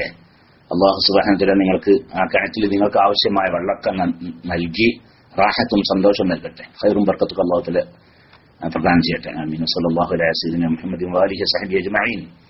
അസ്സലാമു അലൈക്കും. വലൈക്കും അസ്സലാം വറഹ്മത്തുള്ളാഹി. കച്ചവടം ചെയ്യുമ്പോൾ എത്ര ശതമാനം വരെ ലാഭം എടുക്കാൻ പറ്റും ഉസ്താദേ? കച്ചവടം ചെയ്യുമ്പോൾ ലാഭം എത്ര ശതമാനം എടുക്കാം? അത് ആ കച്ചവടക്കാരന് ആണ്, അതുകൊണ്ട് വിരോധമൊന്നുമില്ല. അയാൾക്ക് എത്ര ശതമാനവും ലാഭം എടുക്കാം. അത് അതേ സമയത്ത് ഭക്ഷണ സാധനങ്ങളൊക്കെയാണ്. ഭക്ഷണ സാധനം ഇത് ജനങ്ങൾക്ക് വളരെ നിർബന്ധമുള്ള സാധനമാണ്, ഭക്ഷണ സാധനമാണ്. ആ ഭക്ഷണ സാധനം അരി എന്താ സാധാരണ കറിക്കുള്ളതൊന്നുമല്ല, അരി പോലെയുള്ള വളരെ നിർബന്ധമായ സാധനമാണ്. ആ സാധനം അവിടെ കച്ചവടക്കാരനായിട്ട് നിങ്ങൾ മാത്രമേ ഉള്ളൂ. അപ്പൊ നിങ്ങൾ എത്ര വിലക്ക് വിറ്റാലും ആളുകൾ വാങ്ങാൻ നിർബന്ധമാണ് നിൽക്കുക, അങ്ങനത്തെ സാധനമാണ്. അപ്പോൾ അതൊരു മാന്യമായ വിലയേക്കാൾ കൂട്ടി വിൽക്കാൻ പാടില്ല. സാധാരണ വിൽക്കുന്നത് ഒരു വിലയേക്കാളും കൂട്ടി വിൽക്കാൻ പാടില്ല. അതല്ല ഭക്ഷണ സാധനം എന്നല്ല, മറ്റു സാധനങ്ങളൊക്കെ അത് നിങ്ങൾക്ക് ഇഷ്ടമുള്ളവർക്ക് വിൽക്കാം. ആളുകൾക്ക് ഇഷ്ടമുണ്ടെങ്കിൽ വാങ്ങിയാൽ മതിയല്ലോ. അത് ആ കച്ചവടക്കാരന് അതിനുള്ള സ്വാതന്ത്ര്യമുണ്ട്. ഇപ്പൊ ടെലിവിഷനാണ്, ടെലിവിഷൻ 20,000 രൂപ കിട്ടുന്ന ടെലിവിഷൻ നിങ്ങൾ 1,00,000 വിൽക്കണോളൂ കാരണക്ക്, അതുകൊണ്ട് ഒരു കുഴപ്പമില്ല. വേണമെങ്കിൽ ആൾക്കാർ ഇത്ര വാങ്ങിയാൽ മതി. കാരണം ആളുകൾക്ക് ഇപ്പൊ ടെലിവിഷൻ ഇല്ലാതെ ജീവിക്കാനൊക്കെ സാധിക്കുമല്ലോ. അല്ലെങ്കിൽ സല്ലാജാണ്, ഫ്രിഡ്ജ് ഉണ്ടല്ലോ, അതൊക്കെയാണ്. അതൊന്നും എത്ര വലിയ വിലക്കും വിൽക്കുന്നത് കൊണ്ട് നിങ്ങൾക്ക് വിരോധമില്ല. കൊള്ളലാഭമൊക്കെ ആവാം, അതുകൊണ്ട് വിരോധമില്ല. കാരണം അത് ആൾക്കാർക്ക് ഇഷ്ടമുണ്ടെങ്കിൽ വാങ്ങിയാൽ മതി, അത്രേ ഉള്ളൂ. അതേ സമയത്ത് ഇതാണ് ഏത് പിന്നെ അത്യാവശ്യമായ മരുന്ന്, അതുപോലെ തന്നെ ജീവൻ നിലനിൽക്കാനേ ജീവന്റെ നിലനിൽപ്പിന് ആവശ്യമായ മരുന്ന്, അതുപോലെ തന്നെ ജീവന്റെ ആവശ്യത്തിന് ആവശ്യമായ ഭക്ഷണ സാധനം, ഇതൊക്കെ ഇയാൾ വില കൂട്ടി വിറ്റാൽ അവിടെ വേറെ കച്ചവടക്കാരൊന്നും ഇല്ല. അപ്പൊ ഇയാൾ എത്ര വില കൂട്ടിയാലും ഇയാളുടെ അടുക്കൽ നിന്ന് പിന്നെ മജ്ബൂരികളായിക്കൊണ്ട് ആളുകൾ വാങ്ങും. അത് പാടില്ല. അപ്പൊ അങ്ങനെ വില പറ്റാൻ പാടില്ല. അത്രേ ഉള്ളൂ. പിന്നെ അസ്സലാമു അലൈക്കും. വലൈക്കും അസ്സലാം വറഹ്മത്തുള്ളാഹി. പിന്നെന്താണ്, അല്ലെങ്കിലും ഏതെങ്കിലും മദ്ഹബിൽ പറഞ്ഞിട്ടുണ്ടോ എന്ത് വിലത്തിന്റെ വിഷയം? 50% കൊടുക്ക ചിലപ്പോ അന്നല്ല. ഇതാണ് വിഷയം. ഇത് ഭക്ഷണ സാധനമാണ്. അതിൽ മരുന്ന് പോലെയുള്ള മനുഷ്യന്റെ ജീവൻ നിലനിൽക്കാൻ ആവശ്യമായ വസ്തുക്കളാണ്, സാധനങ്ങളാണ്. അത് ഇയാൾ വില കൂട്ടി വിറ്റാൽ അവിടെ വേറെ ആരും അത് പിന്നെ അവിടെ വേറെ കച്ചവടക്കാരൊന്നുമില്ല. അങ്ങനെയുള്ള സന്ദർഭങ്ങളിൽ വില കൂട്ടി വിൽക്കൽ ഹറാമാണ് എന്ന്. അതല്ലാത്ത മറ്റു ഭക്ഷണ സാധനമല്ല, മരുന്നൊന്നല്ല. പിന്നെ ഈ വേറെ വല്ല വസ്തുക്കളൊക്കെ, ഫർണിച്ചർ, അതുപോലെ തന്നെ ഇനി എന്താണ് ഈ ആഡംബര വസ്തുക്കൾ പോലെയുള്ള വസ്തുക്കൾ, അത് നിങ്ങൾക്ക് ഇഷ്ടമുള്ളവർക്ക് വെക്കാണ്. കാരണം അത് ആളുകൾക്ക് ഇത്ര നിർബന്ധമുള്ള കാര്യമൊന്നല്ല. അവരുടെ ജീവൻ നിലനിൽക്കാൻ നിർബന്ധമായ വിഷയമൊന്നല്ല. അത് അവർ ഇവിടുന്ന് നിങ്ങൾ വില കൂട്ടിയിട്ട് ഇവിടുന്ന് വാങ്ങി വേറെ പോയി വാങ്ങാതിരിക്കുകയും ചെയ്തോളും. അത് വിഷയമല്ല. പിന്നെ അസ്സലാമു അലൈക്കും. വലൈക്കും അസ്സലാം വറഹ്മത്തുള്ളാഹി. ഉസ്താദെ, നിയ്യത്ത് തക്ബീറത്തുൽ ഇഹ്റാമിന്റെ കൂടെ നിയ്യത്ത് ഇല്ലെങ്കിൽ നിസ്കാരം ശരിയാവില്ല എന്നാണല്ലോ. ഞാൻ ഇത് അറിയുന്നതിന്റെ ഏകദേശം 2 കൊല്ലം മുമ്പാണ്. അല്ല, ഞാൻ ഇത് അറിയുന്നത് ഏകദേശം 2 കൊല്ലം മുമ്പാണ്. ഇതുവരെ ഞാൻ നിസ്കരിച്ചതൊക്കെ ആദ്യ നിയ്യത്ത് വായ കൊണ്ട് പറഞ്ഞ് തക്ബീർ കെട്ടൽ ആയിരുന്നു. അപ്പോൾ ഞാൻ ഇത് വരെയുള്ള എല്ലാ നിസ്കാരവും മടക്കി നിസ്കരിക്കണം. റഹ്മാനേ റബ്ബേ, ഇപ്പോൾ എനിക്ക് 32 വയസ്സായി എന്നും പറയുന്നു അല്ലേ.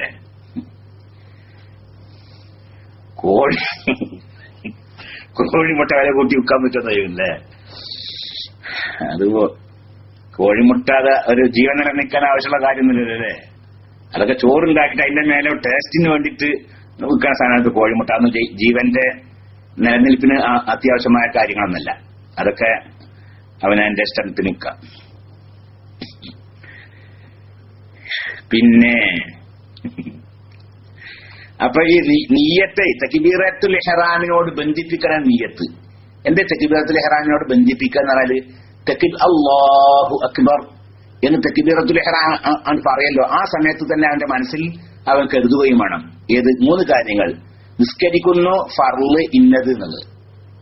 ഉസല്ലി ഫർള് ളുഹർ ഉണ്ടല്ലോ. ഉസല്ലി അപ്പൊ നിസ്കരിക്കുന്നതായി അല്ലേ, ഫർള് അതുമായി, ളുഹർ അതുമായി. ഈ 3 കാര്യങ്ങൾ മനസ്സിൽ കരുതുന്നത് നിർബന്ധമാണ്. അല്ലാഹു അക്ബർ എന്ന് പറയുന്ന ആ സമയത്ത്. അപ്പൊ ഇദ്ദേഹം ചെയ്യുന്നത് എന്തായിരുന്നു? ഇദ്ദേഹം ചെയ്തിരുന്നതേ തക്ബീറത്തുൽ ഇഹ്റാമിന്റെ സമയത്ത് മനസ്സിൽ കരുതുന്നില്ല. അദ്ദേഹം ആദ്യം ഉസല്ലി ഫർള് ളുഹർ നാവോണ്ടൊന്ന് പറയും.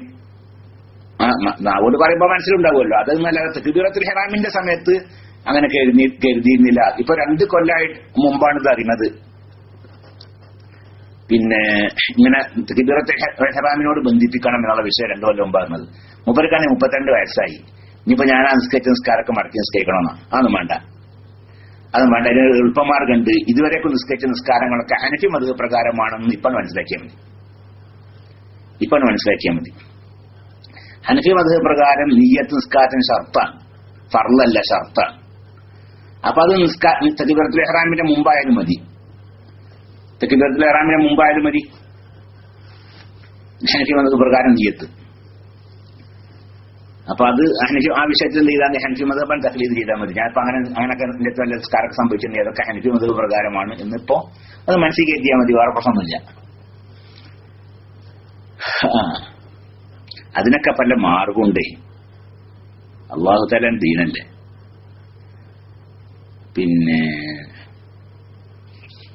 ഉസ്താദെ, ഒരു കാര്യം സാധിക്കാൻ വേണ്ടി നേർച്ചയാക്കിയാൽ കാര്യം സാധിച്ചാൽ നേർച്ച വീട്ടിയാൽ മതിയോ?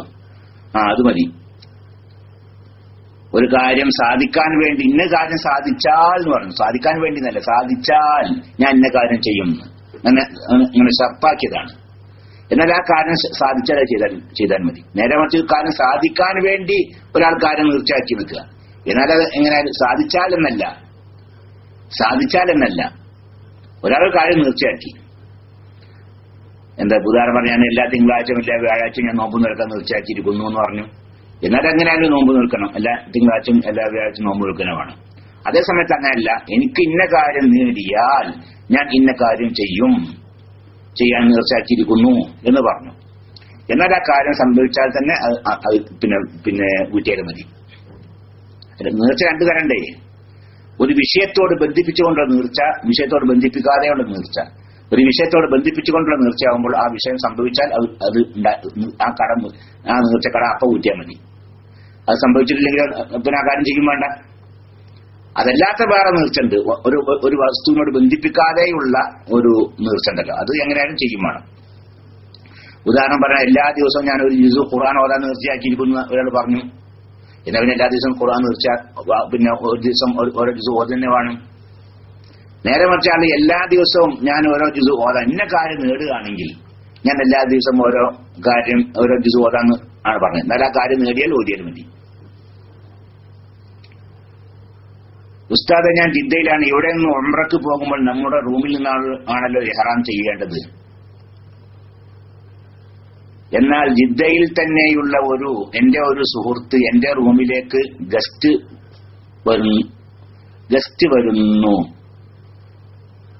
ഞങ്ങൾ ഇവിടെ നിന്ന് ഉംറക്ക് പോകുമ്പോൾ അവനും എന്റെ റൂമിൽ നിന്ന് ഇഹ്റാം ചെയ്താൽ മതിയോ, അല്ലെങ്കിൽ അവന്റെ റൂമിൽ നിന്ന് തന്നെ ഇഹ്റാം ചെയ്യണോ? അവന്റെ റൂമിൽ നിന്ന് ഇഹ്റാം ചെയ്യണമെന്നില്ല. പിന്നെ അമീറൊന്നല്ല, ഒരാളാണ്. ആളെ പേര് നമ്മുടെ വെളിപ്പെടുത്തില്ല. അമീറൊന്നല്ല കാര്യം. പിന്നെ മീഖാത്തിന്റെയും മക്കയുടെയും ഇടയിൽ താമസിക്കുന്ന ആളുകളുണ്ടല്ലോ.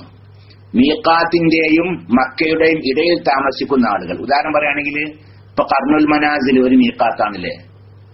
പിന്നെ അപ്പൊ ആ കർണുൽ മനാസിൽ കഴിഞ്ഞ് പിന്നെ മക്കയിൽ എത്തുന്നതിന് മുമ്പുള്ള ആ സ്ഥലം ഉണ്ടല്ലോ, അവിടെ താമസിക്കുന്ന ആളുകളാണെങ്കിൽ അവർ താമസിക്കുന്ന ആ രാജ്യത്ത് നിന്ന് എവിടെ നിന്നും അവർക്ക് ഇഹ്റാം ചെയ്യാം. ആ റൂമിൽ നിന്ന് കൊള്ളണമെന്നില്ല. റൂമിൽ നിന്ന് ഇഹ്റാം ചെയ്യലാണ് ഏറ്റവും നല്ലത്. വീടിൽ നിന്ന് ഇറങ്ങുന്ന സമയത്ത് അത് ഇഹ്റാം ചെയ്ത് പുറത്തിറങ്ങലാണ് ഏറ്റവും നല്ലത്. അഫ്ളൽ അതാണ്. അതേ സമയത്ത് പിന്നെ ആ റൂമിൽ തന്നെ കൊള്ളണമെന്നില്ല. വേറെ ആ സ്ഥലത്തുള്ള വേറെ ആരുള്ള റൂമിൽ നിന്ന് വെച്ചിട്ടോ അല്ലെങ്കിൽ റൂമിലല്ലാത്ത സ്ഥലത്ത് വെച്ചൊക്കെ ഇഹ്റാം ചെയ്യാം. അപ്പൊ ജിദ്ദയിൽ നിങ്ങൾ താമസിക്കുന്ന രാജ്യത്തിന്റെ പേരുണ്ടാവില്ല, ഒരു മഹല്ലുണ്ടാവുമല്ലോ, ഒരു രാജ്യം. ആ രാജ്യത്ത് ഉദാഹരണം പറയുകയാണെങ്കിൽ ഷറഫിയ, ഞാൻ എപ്പോഴും പറഞ്ഞു ഷറഫിയല്ലേ, എനിക്കറിയുന്ന ഒരു പേരായതുകൊണ്ടാണ് ഞാൻ അവിടെ പോയിട്ടുണ്ട്, അതുകൊണ്ട് എനിക്ക് പറഞ്ഞത്. ഇനി വേറെന്താണ്, എന്തൊക്കെയാണ് ഇനി വേറുള്ളത്? ജാമിയ, ഇങ്ങനൊക്കെ ഉണ്ടല്ലോ. അപ്പൊ അയാൾ താമസിക്കുന്ന ആ രാജ്യത്ത് എവിടെ വെച്ചും അയാൾക്ക് ഇഹ്റാം ചെയ്യാം. അത് അയാളുടെ വീട്ടിൽ നിന്ന് ഇറങ്ങുന്ന സമയത്ത് ആണ് ഏറ്റവും അഫ്ളൽ, അത്രേ ഉള്ളൂ. അപ്പൊ എവിടെ വെച്ച് ഇഹ്റാം ചെയ്യാം. അപ്പൊ അയാൾ നിങ്ങൾ താമസിക്കുന്ന ആ രാജ്യത്തുള്ള ആൾ തന്നെയാണ്. അയാൾ നിങ്ങളുടെ സ്ഥലത്തേക്ക് വന്നതാണ്. അപ്പൊ നിങ്ങളുടെ പിന്നെ വീട്ടിൽ റൂമിൽ നിന്നൊക്കെ അയാൾക്ക് ഇഹ്റാം ചെയ്യാം, അതുകൊണ്ട് വിരോധമൊന്നുമില്ല.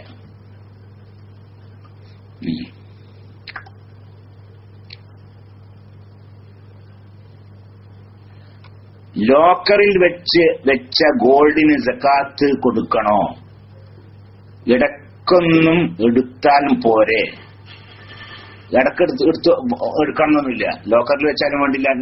ഹലാലായ ആഭരണമാണ്, ഹലാലായ രീതിയിൽ ഉണ്ടാക്കിയ, ഹലാലായ ആവശ്യത്തിന് വേണ്ടി ഉണ്ടാക്കിയ ആഭരണമാണ്.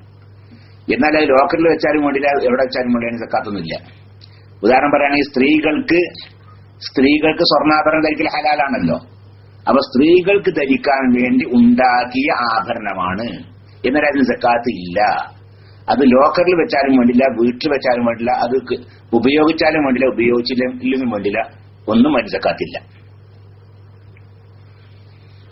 പിന്നെ അസ്സലാമു അലൈക്കും. വലൈക്കും അസ്സലാം വറഹ്മത്തുള്ളാഹി. ഒരു മയ്യിത്തിന് വേണ്ടി ഒരു മയ്യത്തിന് 2 പ്രാവശ്യമോ അതിലധികമോ നിസ്കരിക്കാമോ? മയ്യസ്കാരം മടക്കി നിസ്കരിക്കാൻ സുന്നത്തില്ലാന്നാ. മയ്യത്ത് നിസ്കാരം ഒരിക്കൽ നിസ്കരിച്ച് പിന്നെ അത് മടക്കി നിസ്കരിക്കാൻ സുന്നത്തില്ല.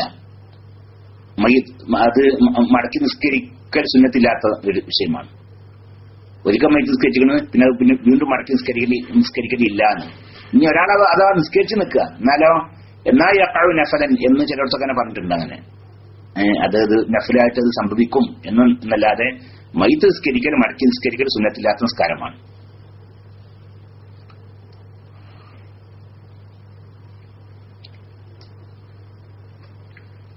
ഫർള് നിസ്കാരമുള്ളപ്പോൾ സുന്നത്ത് നിസ്കരിക്കുന്നതിന്റെ വിധി എന്താണ്? ഫർള് നിസ്കാരം വേഗം ഖളാ വീട്ടൽ നിർബന്ധമായ ഫർള് നിസ്കാരം ഖളാ ആയിട്ടുണ്ട്. അത് വേഗം നിസ്കരിക്കാൻ നിർബന്ധമായ നിസ്കാരമാണ്. എന്നാൽ അവിടെ അപ്പൊ സുന്നത്ത് നിസ്കരിക്കൽ ഹറാമാണ്. അയാൾ വേഗം ഫർള് ഖളാ വീട്ടാൻ ആണ് വേണ്ടത്. അയാൾക്ക് സുന്നത്ത് നിസ്കരിക്കൽ ഹറാമാണ്. അന്യ പുരുഷന്മാർക്ക് സലാം പറയുന്നതിന്റെ വിധി എന്താ? അന്യ പുരുഷന്മാർ സലാം പറഞ്ഞാൽ മടക്കാൻ പറ്റുമോ? പുരുഷന്മാർക്ക് സ്ത്രീകളോട് സലാം പറയൽ അനുവദനീയമാണോ? അന്യപുരുഷന്മാർക്ക് സ്ത്രീകൾ സലാം ചെല്ലാൻ പാടില്ല. അന്യപുരുഷന്മാർക്ക് സലാം പറയുന്നതിന്റെ വിധി എന്താണ്? അന്യപുരുഷന്മാർക്ക് ആ പുരുഷന്മാര് യുവാക്കളാണ്. ഈ ചെല്ലുന്ന ആള് ആ പുരുഷൻ ഉണ്ടല്ലോ, ആ പുരുഷൻ എന്ന് പറഞ്ഞ അന്യപുരുഷൻ അയാൾ യുവാവാണ്. ഈ ചെല്ലുന്ന ആളാണെങ്കിൽ ഒരു യുവതിയാണ്. എന്നാൽ ആ സലാം ചെല്ലലി ഹറാമാണ് അവൾക്ക്. ഒരു അന്യപുരുഷൻ മാത്രം ഒരു സ്ഥലത്ത് ഇങ്ങനെ ഇരിക്കുന്നുണ്ട്. അയാളാണെങ്കിലോ യുവാവുമാണ്, ഇവളാണെങ്കിലോ ഇവള് യുവതിയാണ്, അവൾ ഒറ്റക്കാണ്. അപ്പോൾ ആ സലാം ചെല്ലൽ ഹറാമാണ്. നേരെ മറിച്ച് അവിടെ കുറെ പുരുഷന്മാരുണ്ട്, കുറെ പുരുഷന്മാരുണ്ട്. എന്നാലും അവിടെ സലാം ചെല്ലൽ ഹറാമൊന്നുമല്ല, അനുവദിക്കപ്പെടുന്നതാണ്. അപ്പോൾ അതുപോലെ തന്നെ അന്യപുരുഷന്മാർ സലാം പറഞ്ഞാല് അന്യ ഒരു പുരുഷൻ യുവാവാണ്, ഇവളാണ് ഈ യുവതിയുമാണ്. എന്നാൽ അവൾക്ക് ആ പുരുഷൻ സലാം ചെല്ലൽ കറാഹത്താണ്, ഇവൾ സലാം മടക്കൽ ഹറാമുമാണ്. രണ്ടും വ്യത്യാസം കിട്ടോ. ഒരു യുവാവായ അന്യപുരുഷൻ മാത്രമാണ് ഉള്ളത്. അയാള് ഈ യുവതിക്ക് സലാം ചെല്ലൽ കറാഹത്താണ്. അവൾ സലാം മടക്കലോ അവൾക്ക് ഹറാമുമാണ്. അവൾ ഒറ്റയ്ക്കാണെങ്കിൽ. അതേസമയത്ത് അവളെ കൂടുതൽ വേറെ കുറെ പെണ്ണുങ്ങളൊക്കെ ഉണ്ട്. ആ കൂടുതൽ ഒന്നാം സലാം ജില്ലയാണ്. എന്നാൽ അവിടെ സലാം മടക്കൽ ഹറാമൊന്നല്ല, അനുവദിക്കപ്പെടുന്ന വിഷയമാണ്. പിന്നെ പുരുഷന്മാർക്ക് സ്ത്രീകളോട് സലാം പറയൽ അനുവദനീയമാണോ?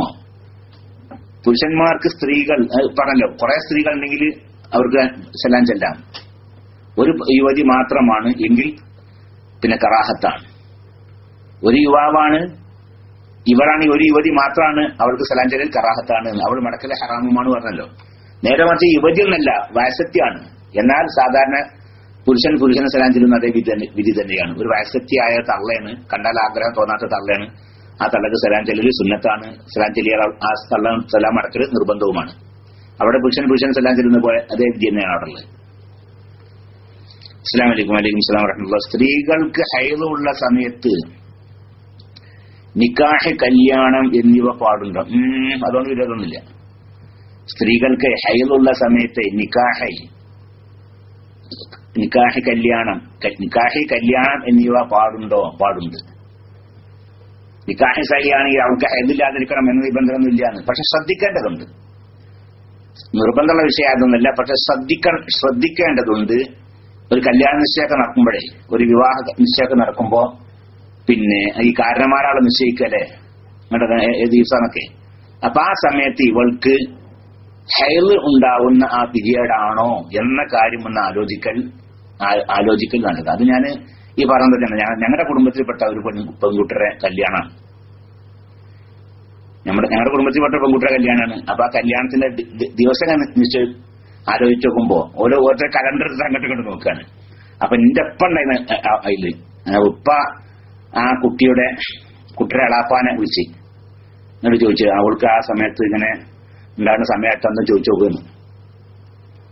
അങ്ങനെ എളാപ്പ പോയിട്ട് എന്ത് ചെയ്ത് എളാപ്പനോടൊക്കെ ചോദിച്ച് അവൾക്ക് ഏതൊക്കെ സമയത്താണ് ഹൈദ് ഉണ്ടാവുക, ഹൈദില്ലാ സമയത്ത് ഏതാന്നൊക്കെയുള്ള വിവരം അറിഞ്ഞ്.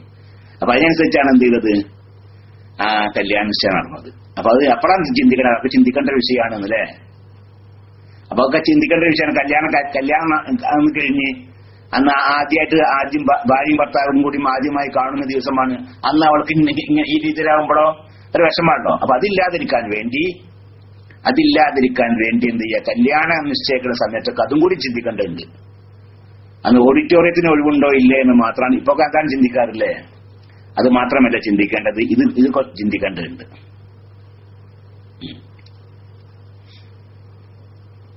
ഇപ്പോ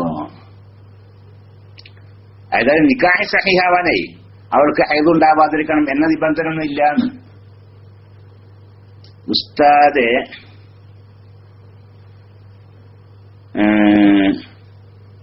ഒന്ന് പറഞ്ഞു തരണം, എന്ത് സ്ത്രീകൾക്ക് ഹൈദ് അവളെ പറഞ്ഞത് ശരിയാ ഒന്നുകൂടി. വീട് പണിയിൽ കടം വന്നിട്ടുണ്ട്, ദുആ ചെയ്യണം. അള്ളാഹു സുബ്ഹാനഹു കടക്കെ കൂട്ടി തരട്ടെ. അള്ളാഹു എന്റെ മഹവായ ഫضل കൊണ്ട് കടക്കെ വേഗം കൂട്ടി തരട്ടെ. അസ്സലാമു അലൈക്കും. വഅലൈക്കും അസ്സലാം. പൂർവ്വകാലത്ത് ഒരുപാട് നിസ്കാരം ഖളാ ആയ ഒരാൾ ഒരു സമയം അതെല്ലാം ഖളാ വീട്ടാൻ തയ്യാറാകുമ്പോൾ എന്ത് ചെയ്യണം? എത്ര നിസ്കാരം ഖളാ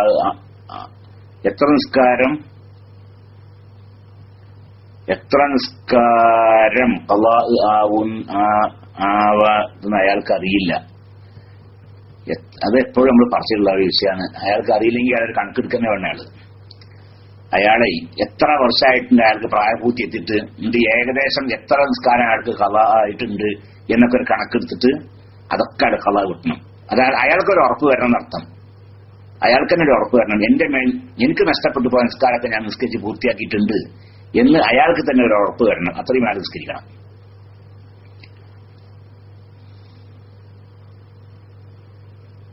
ഉസ്താദേ, അസ്സലാമു അലൈക്കും. വഅലൈക്കും അസ്സലാം വറഹ്മത്തുള്ളാഹി. ഞാൻ നാട്ടിൽ പോയി ഫാം തുടങ്ങാൻ ആഗ്രഹം ഉണ്ട്, ദുആ ചെയ്യണം. അല്ലാഹു സുബ്ഹാനഹു വ തആല അതിൽ ഖൈറും ബർക്കത്തും പ്രദാനം ചെയ്യട്ടെ. യാതൊരു നഷ്ടത്തിലും പെടുത്താതെ അള്ളാഹു ലാഭത്തിൽ ആക്കി തരട്ടെ. അള്ളാഹു ഖൈറും ബർക്കത്തൊക്കെ പ്രദാനം ചെയ്യട്ടെ. ആമീൻ. വസല്ലല്ലാഹു അലാ സയ്യിദിനാ മുഹമ്മദിൻ വആലിഹി വസഹ്ബിഹി അജ്മഈൻ.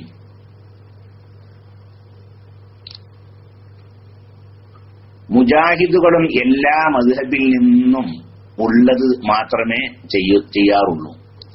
അപ്പോൾ അവരെ കുറ്റം പറയാൻ പറ്റുമോ? കാരണം അവർ ചെയ്യുന്നത് ഏതെങ്കിലും മദ്ഹബിൽ ഉള്ളതാണല്ലോ. ഏതെങ്കിലും മദ്ഹബിൽ ഉണ്ടായാൽ പോരാ, തഖ്ലീദ് ചെയ്യണം. ഒന്നുകിലും ആള് മുജ്തഹിദാണെങ്കിൽ തഖ്ലീദ് ചെയ്യാൻ പറ്റൂല. അയാൾ ഇജ്തിഹാദ് ചെയ്തുകൊണ്ട് തന്നെയാണ് അയാൾ അമൽ ചെയ്യേണ്ടത്. ഇജ്തിഹാദിന് കഴിവില്ലാത്ത വ്യക്തിയാണെങ്കിൽ പിന്നുള്ള മാർഗം എന്താണെന്ന് കണ്ടോ, തഖ്ലീദ് ചെയ്യലാണ്. അപ്പൊ ഏതെങ്കിലും ഒരു മുജ്തഹിദിനെ തഖ്ലീദ് ചെയ്തുകൊണ്ടായിരുന്നു ഞാൻ ഒരു നിസ്കരിക്കുക, അത് എവിടെയൊക്കെ ഉണ്ടായിക്കോട്ടെ എന്നല്ല, അങ്ങനെ പറ്റൂല. ഞാൻ ഒരു നിസ്കാരം നിസ്കരിക്കുകയാണ്, അത് ഏതെങ്കിലും മദ്ഹബിൽ ഉണ്ടാകാണെങ്കിൽ ഉണ്ടായിക്കോട്ടെ, അത് ആകാവരുത്. അത് ഒരു മുജ്തഹിദായ പറയാൻ അർഹതയുള്ള ഒരാൾ പറയുന്നതനുസരിച്ചിട്ട് കൊണ്ട് ചെയ്യേണ്ടതുണ്ട് എന്നർത്ഥം. അതാ പറയാൻ അർഹത ഉള്ള ആൾ. അതങ്ങനത്തെ ദുന്യാവിലത്തെ കാര്യങ്ങൾ പറഞ്ഞിട്ടുള്ളതല്ലേ. ഈ ദുന്യാവിലത്തെ വിഷയം അങ്ങനെ തന്നെയാണ്. പറയാൻ അർഹതയുള്ള ആളുകൾ പറഞ്ഞ് തെറ്റി നിൽക്കുന്നാലും കുറ്റല്ലാണ്. നേരെ മറിച്ച് പറയാൻ അർഹത ഇല്ലാത്ത ആള് പറഞ്ഞ് എന്താ ശരിയായി നിൽക്കുന്നാലും കുറ്റാണ്. ഒരാൾ ചികിത്സിച്ചില്ലേ, ഒരാൾ ചികിത്സിച്ച് അയാൾ രോഗം സുഖപ്പെട്ടു നിൽക്കുക, എന്നാലും കുറ്റാർക്കാം, അത് ശിക്ഷാർക്കാണ് ഇവിടെ. ഒരാൾക്കൊരു വയറുവേദന ഉണ്ടായിരുന്നു. അങ്ങനെ എന്ത് ചെയ്ത് ഒരാളെ സമീപിച്ച് എന്നിട്ട് അയാളെ ചില മരുന്നൊക്കെ അല്ലെങ്കിൽ ഒരാൾ ഓപ്പറേഷൻ ചെയ്ത് നിൽക്കുക. ഓപ്പറേഷത്തിന് അനുഭവമൊന്നും ഇല്ലാത്ത ഒരാളാണ് എന്ത് ചെയ്ത് ഓപ്പറേഷൻ ചെയ്തത്. അയാൾ വയറ് ഒക്കെ കുത്തി കയറിയിട്ട് എന്ത് ചെയ്തിട്ടില്ല, അതൊക്കെ മുറിച്ച് മാറ്റേണ്ട സ്ഥലമൊക്കെ മുറിച്ച് മാറ്റി ആൾക്ക് സുഖാവും ചെയ്ത്. ആ വിവരം പോലീസ് അറിയുകയാണെങ്കിൽ, ഗവൺമെന്റ് അറിയുകയാണെങ്കിൽ അയാളെ കുറിച്ച് അറസ്റ്റ് ചെയ്ത് ആ രാജ്യത്തെ നിയമം അനുസരിച്ച് ആൾക്ക് ശിക്ഷ നൽകും. എന്ത് ഞങ്ങൾ എന്നെ ശിക്ഷിക്കുന്നത്? ഞാൻ ഓപ്പറേഷൻ ചെയ്ത ആളെ സ്വൽപ്പടക്കം മാറിക്കണല്ലോ എന്ന് പറഞ്ഞ കാര്യമുണ്ടോ? ഇല്ല. അത് നിനക്ക് അനുവാദമില്ല, ഇവിടെ ഓപ്പറേഷൻ ചെയ്യാൻ അനുവാദം നിനക്കില്ല. നീ അനുവാദമില്ലാത്ത കാര്യം നീ ചെയ്തിട്ടുണ്ട്, അതുകൊണ്ട് ആ ശിക്ഷ ഉണ്ട്.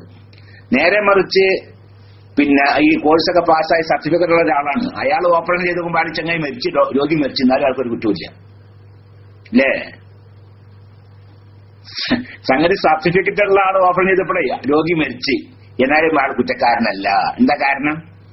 അയാൾക്ക് ഓപ്പറേഷൻ ചെയ്യാനൊക്കെ ഗവൺമെന്റ് അനുമതി കൊടുത്തിട്ടുണ്ട്. അതാണ്, മറ്റാൾക്കല്ല അനുമതി കൊടുത്തിട്ടില്ല. പക്ഷെ അപ്പൊ അതാണ് അനുവാദം ഇല്ലാത്ത ആൾ ചെയ്ത് അത് സവാബ് എത്തിച്ചു നിൽക്കുക, എന്നാലും ശരി ആൾ കുറ്റക്കാരനാണ്. നേരെ മറിച്ച് അനുവാദം ഉള്ളവർ ചെയ്ത് തെറ്റ് സംഭവിച്ചു, എന്നാലും കുറ്റക്കാരല്ല. അപ്പൊ അതാണ് മുജ്തഹിദാണ്. മുജ്തഹിദ് ഇജ്തിഹാദ് ചെയ്തു ആൾ പഴച്ചു, എന്നാലും പക്ഷണ്ടെന്ന ഒരു കൂലിണ്ടെന്നാണ്. മുജ്തഹിദിന് ഇജ്തിഹാദിന് അർഹതയുള്ള ആൾ ഇജ്തിഹാദ് ചെയ്ത് സവാബിനെ കണ്ടെത്തിച്ചു, സത്യം കണ്ടെത്തിച്ചു, എന്നാൽ ആൾക്ക് രണ്ട് കൂലിയുണ്ട്. ഇജ്തിഹാദ് ചെയ്ത കൂലിയുമുണ്ട്, സവാബ് കണ്ടെത്തിച്ച കൂലിയുമുണ്ട്. നേരെ മറിച്ച് അയാൾ ഇജ്തിഹാദ് ചെയ്ത് തെറ്റാണ് സംഭവിച്ചത്, എന്നാൽ ആൾക്ക് ഒരു കൂലി ഉണ്ട് എന്നാണ്. എന്താണ് എന്തിന്റെ കൂലി? ഇജ്തിഹാദ് ചെയ്തല്ലോ, ആ കൂലി ആൾക്കുണ്ട്.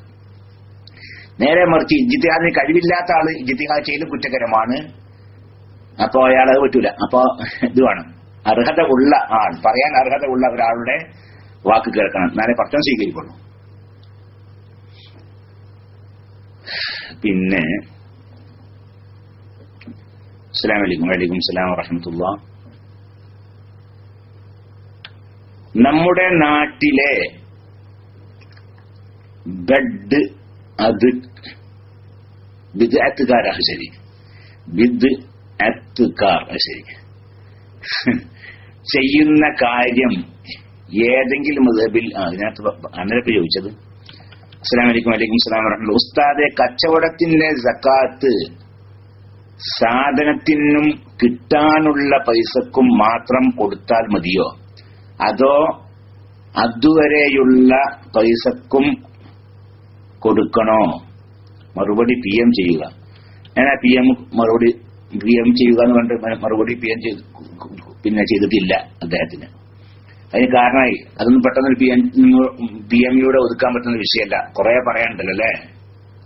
അതൊക്കെ PM ചെയ്ത് മറുപടി പറയലേ വളരെ പ്രയാസമാണ്. കച്ചവടത്തിന്റെ സക്കാത്ത് കൊടുക്കേണ്ടത്, ഒരു കച്ചവടം തുടങ്ങിയിട്ട് ഒരു വർഷം പൂർത്തിയാകുന്ന സമയത്ത് അയാളുടെ കടയിൽ എത്ര ചരക്കുണ്ട് നോക്കണം. അയാളുടെ കടയിൽ എത്ര ചരക്കുണ്ട് നോക്കണം. ആ ചരക്കിന്റെ 2%, അതിന്റെ വിലയുടെ 2% സക്കാത്ത് കൊടുക്കണം. കച്ചവടം തുടങ്ങി ഒരു വർഷം പൂർത്തിയായാൽ അയാളുടെ കടയിലുള്ള ചരക്കിന്റെ കണക്കെടുക്കുക. എന്നിട്ട് അതിന്റെ 2%, 1 ലക്ഷം റുപ്യന്റെ ചരക്കാണുള്ളത്, 2,500 സക്കാത്ത് കൊടുക്കണം. അപ്പൊ ആ സാധനത്തിന്റെ ചരക്കിന്റെ വിലയുടെ 2% സക്കാത്ത് കൊടുക്കുക. പിന്നെ അയാൾ ആ കച്ചവടത്തിന് കിട്ടുന്ന ലാഭങ്ങളൊക്കെ ഉണ്ടല്ലേ, ആ ലാഭത്തിനാൽ ചരക്കിനെ വാങ്ങിയിട്ട് കടയിൽ കൂട്ടിക്കാണ്, എന്നാ അതിനൊക്കെ ഒറ്റ സക്കാത്ത് കൊടുത്താൽ മതി. അയാൾക്ക് ഇങ്ങനെ കച്ചവടം നടക്കുന്നുണ്ട്, അതിന്റെ ലാഭം ഇങ്ങനെ കിട്ടുന്നുണ്ട്, ആ ലാഭത്തിനാൽ വീണ്ടും ചരക്ക് എടുക്കുന്നുണ്ട്, ആ ചരക്കൊക്കെ ആളുടെ കടയിലുണ്ട്. അപ്പൊ അങ്ങനെയൊക്കെ ആകുന്ന സമയത്ത് എന്ത് ചെയ്താൽ മതി, ആ ഒരു വർഷം പൂർത്തിയാകുന്ന സമയത്ത് ആ കടയുടെ ചരക്കിന്റെ എത്ര രൂപ ചരക്കുണ്ട് നോക്കുക, അതിന്റെ 2% സക്കാത്ത് കൊടുക്കുക. നേരെ മറിച്ച് കിട്ടുന്ന ലാഭം ഉണ്ടല്ലോ, കിട്ടുന്ന ലാഭം കൊണ്ട് ആൾ ചരക്ക് വാങ്ങല്ല, അതൊക്കെ പൈസയായിട്ട് സൂക്ഷിച്ച് വെക്കുകയാണ്. എന്നാലും പിന്നെ അവിടെ വേണ്ടത് ആ പൈസയായി സൂക്ഷിച്ച് വെക്കാൻ തുടങ്ങിയിട്ട് അത് നിസാബ് തികഞ്ഞോടെ മുതൽ ഒരു വർഷം പൂർത്തിയായാലാണ് അതിന്റെ സക്കാത്ത് കൊടുക്കേണ്ടത്. ഉദാഹരണം പറയുകയാണെങ്കിൽ 1 ലക്ഷം റുപ്യന്റെ ചരക്കുള്ള ഒരു കടയാണ്. അങ്ങനെ ഒരു കൊല്ലം തുടങ്ങി, ഒരു കൊല്ലം ഇങ്ങനെ കച്ചവടം ചെയ്ത് അതിൽ നിന്ന് ഇങ്ങനെ ലാഭം കിട്ടുന്നുണ്ടല്ലോ, ആ ലാഭം കിട്ടുന്ന സംഖ്യ അത് വേറെ മാറ്റി വെക്കുകയാണ്. പിന്നെ ആ മുതൽ പൈസ കിട്ടുമല്ലോ, അതിന് മാത്രമേ ആള് വീണ്ടും ചരക്ക് ഇറക്കണുള്ളൂ. ആ മുതൽ പൈസക്കുള്ള ചരക്ക് മാത്രമേ ആള് ഇറക്കണുള്ളൂ. ഉദാഹരണം പറയുകയാണെങ്കിൽ 1000 റുപ്യക്ക് ഒരു ദിവസം വിൽക്കുന്നുണ്ട്, അത് 250 റുപ്യ ലാഭമാണ്, 750 റുപ്യ പിന്നെ ചരക്കിന്റെ മുതലുമാണ്. അപ്പൊ പിന്നെ ആൾ ചരക്ക് ഇറക്കുമ്പോൾ 750 റുപ്യന്റെ ചരക്കേ പിന്നെ ആൾ ഇറക്കുള്ളൂ. ഈ 250 ലാഭം ഉണ്ടല്ലോ, അത് അയാൾ പൈസയായിട്ട് സൂക്ഷിച്ചു വെക്കുകയാണ്. അങ്ങനെ ആകുമ്പോ ആ പൈസയായി സൂക്ഷിച്ചു വെക്കുന്ന അങ്ങനെ സൂക്ഷിച്ച് വന്ന് പിന്നെ നിസാബ് തികയുന്ന സംഖ്യയായി. അതായത് 85 ഗ്രാം സ്വർണത്തിന്റെയോ അല്ലെങ്കിൽ 595 ഗ്രാം വെള്ളിയുടെയോ സംഖ്യ അതായി. ആ സംഖ്യ ആയോടെ മുതൽ പിന്നെന്ത് ചെയ്ത ഒരു വർഷം പൂർത്തിയാകാണ്, എന്നാൽ അതിന്റെ സക്കാത്ത് കൊടുത്താൽ മതി. ആ ഒരു വർഷത്തിന്റെ ഇടയിലാണെങ്കിലോ ഈ സംഖ്യ അയാൾ എടുത്ത് ചെലവഴിക്കുന്നില്ല എങ്കിൽ ഒരു വർഷം നിസാബ് തികഞ്ഞോടെ മുതൽ ഒരു വർഷം പൂർത്തിയായി ആ ഒരു വർഷത്തിന്റെ ഇടയിലാണ് അയാൾ ഈ പൈസ എടുത്ത് ചെലവഴിച്ചിട്ടൊന്നുമില്ല, അത് അയാളുടെ സൂക്ഷിച്ച് വെച്ചിട്ടേ തന്നെ ഉള്ളൂ. എന്നാൽ അതിന്റെ സക്കാത്ത് അതിന്റെ ഒരു വർഷം പൂർത്തിയാകുന്ന സമയത്താണ് അതിന്റെ സക്കാത്ത് കൊടുക്കേണ്ടത്. കച്ചവടത്തിന്റെ കണക്കല്ല അവിടെ ഉള്ളത്. അവിടെ പൈസ സൂക്ഷിച്ചു വെക്കുക, നിസാബ് തികഞ്ഞ സംഖ്യ അടുക്കൽ ഉണ്ടാവുക, അതിനൊരു വർഷം തികയുക, അതിന്റെ അടിസ്ഥാനത്തിലാണ് അതിന്റെ സക്കാത്ത് കൊടുക്കേണ്ടത്. അതിന്റെ സക്കാത്തും 2% തന്നെയാണ് കൊടുക്കേണ്ടത്. കിട്ടാനുള്ളതുണ്ടല്ലോ കച്ചവടത്തിന്റെ ഇതാണ് അവിടെ കിട്ടാനുള്ള സംഖ്യന്റെ തന്നെ അത് കച്ചവടത്തിന്റെ വർഷം പൂർത്തിയാകുന്ന സമയത്ത് തന്നെ അതും കൂട്ടണം. അപ്പൊ കച്ചവടം തുടങ്ങി ഒരു വർഷം പൂർത്തിയാവുന്ന സമയത്ത് കടയിൽ ആകെ എത്ര ചരക്കുണ്ടോ അതിന്റെയും കിട്ടാനുള്ള സംഖ്യ എത്ര ഉണ്ടോ അതും കൂട്ടണം. എന്നിട്ട് അതിന്റെ രണ്ടും കൂടി കൂട്ടി അതിന്റെ 2% സക്കാത്ത് കൊടുക്കുക.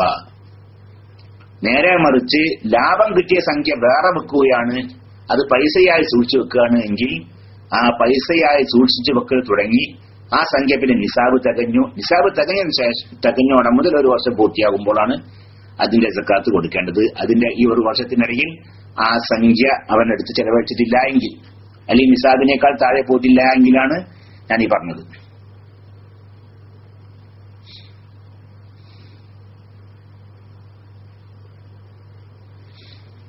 ഞാൻ ഇന്നലെ ചോദിച്ചിരുന്നു, പക്ഷേ മറുപടി പറയുന്ന സമയം ഞാൻ ഓൺലൈനിൽ ഇല്ലാത്തത് കൊണ്ട് ഒന്നുകൂടെ ചോദിക്കാം. താടി വടിക്കൽ ഹറാമാണോ? 40 കറാഹത്ത് ചെയ്താൽ ഒരു ഹറാം ചെയ്ത പോലെ ആണോ?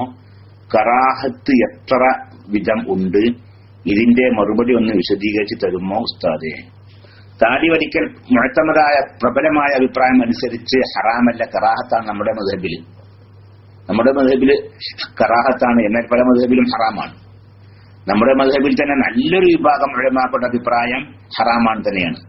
ബഹുമാനപ്പെട്ട മഖ്ദൂമൊക്കെ ഫതഹിമില്ല എന്നൊക്കെ പറഞ്ഞു, യഹ്റുമു ഹൽഖുൽ ലഹിയത്തി, താടി വടിക്കൽ ഹറാമാണ് എന്നാണ് മഖ്ദൂമൊക്കെ പറഞ്ഞിട്ടുള്ളത്. എന്നാൽ താടി വടിക്കൽ ഹറാമാണ് നല്ലൊരു വിഭാഗം ഉലമാക്കൾക്ക് അഭിപ്രായം ഉണ്ട് എങ്കിലും അതല്ല, ഹറാമല്ല, കറാഹത്താണ് എന്നാണ് പ്രബലമായ അഭിപ്രായം ശാഫിഈ മദ്ഹബിൽ. മറ്റു പല മദ്ഹബിലും ഹറാമാണെന്ന് തന്നെയാണ് അഭിപ്രായം. അപ്പൊ ഏതായാലും കറാഹത്താണ്. 40 കറാഹത്ത് ചെയ്താൽ ഒരു ഹറാമാകുമോ? ആവുന്നില്ല. 40 കറാഹത്ത് ചെയ്താൽ 40 കറാഹത്ത് ഉണ്ടാവുള്ളൂ, അത് ഒരു ഹറാമാവുകയില്ല. അത് അങ്ങനെ ധാരണ ചില ആളുകളുടെ ശരിയല്ല. പിന്നെ ഉള്ള ചോദ്യം എന്താ, കറാഹത്ത് എത്ര വിധമുണ്ട്? കറാഹത്ത് 2 വിധമുണ്ട് അല്ലെ? തന്നെ നമ്മൾ പെട്ടെന്ന് അങ്ങനെ തന്നെയാണ് 2 വിധം. ഒന്ന് തൻസീഹിന്റെ കറാഹത്താണ്, ഒന്ന് തഹരീമിന്റെ കറാഹത്താണ്. തൻസീഹിന്റെ കറാഹത്ത് എന്ന് പറഞ്ഞാല് അത് ചെയ്താൽ കുറ്റമൊന്നുമില്ല, അത് ഉപേക്ഷിക്കലാണ് ഏറ്റവും നല്ലത്, പിന്നെ ചെയ്തത് കുറ്റമൊന്നല്ല. തഹരീമിന്റെ കറാഹത്ത് പറഞ്ഞാലോ, തഹരീമിന്റെ കറാഹത്ത് എന്ന സംഗതി ഹറാം തന്നെയാണ്. അത് ചെയ്താൽ ഹറാമിന്റെ അതേ കുറ്റം തന്നെയാണ്. അതാണ് ഇത്. പിന്നെ കറാഹത്ത് എന്ന് പറഞ്ഞത് അത് തെളിവുകളുടെ അടിസ്ഥാനത്തിലൊക്കെയാണ്. തെളിവുകളുടെ ബലത്തിന്റെയും ബലക്ഷയത്തിന്റെയും അടിസ്ഥാനത്തിൽ അങ്ങനെ പേര്, അത് ഇസ്ലാഹിയായ ഒരു വിഷയമാണ്. അത് പേരൊക്കെ അങ്ങനെ വരുന്നത്. ഏതായാലും തഹരീമിന്റെ കറാഹത്ത് എന്ന് പറഞ്ഞാൽ അതാണ്, അത് ചെയ്താൽ ഹറാമിന്റെ അതേ കുറ്റം തന്നെയാണ്. അപ്പൊ ഹറാമിന്റെ കുറ്റമുള്ള കറാഹത്ത് അതാണ് തഹരീമിന്റെ കറാഹത്ത്. മറ്റു തൻസീഹിന്റെ കറാഹത്ത് അത് ചെയ്താൽ കുറ്റമില്ല, സൂക്ഷിച്ചു നിൽക്കലാണ് ഏറ്റവും നല്ലത്.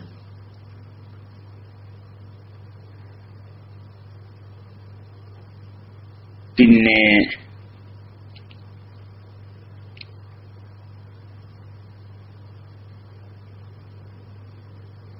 അസ്സലാമു അലൈക്കും വറഹ്മത്തുള്ളാഹി. അമുസ്ലിങ്ങൾ മാത്രം ഉള്ള ഒരു രാജ്യത്ത് എത്തിപ്പെട്ടു, ഖിബ്ല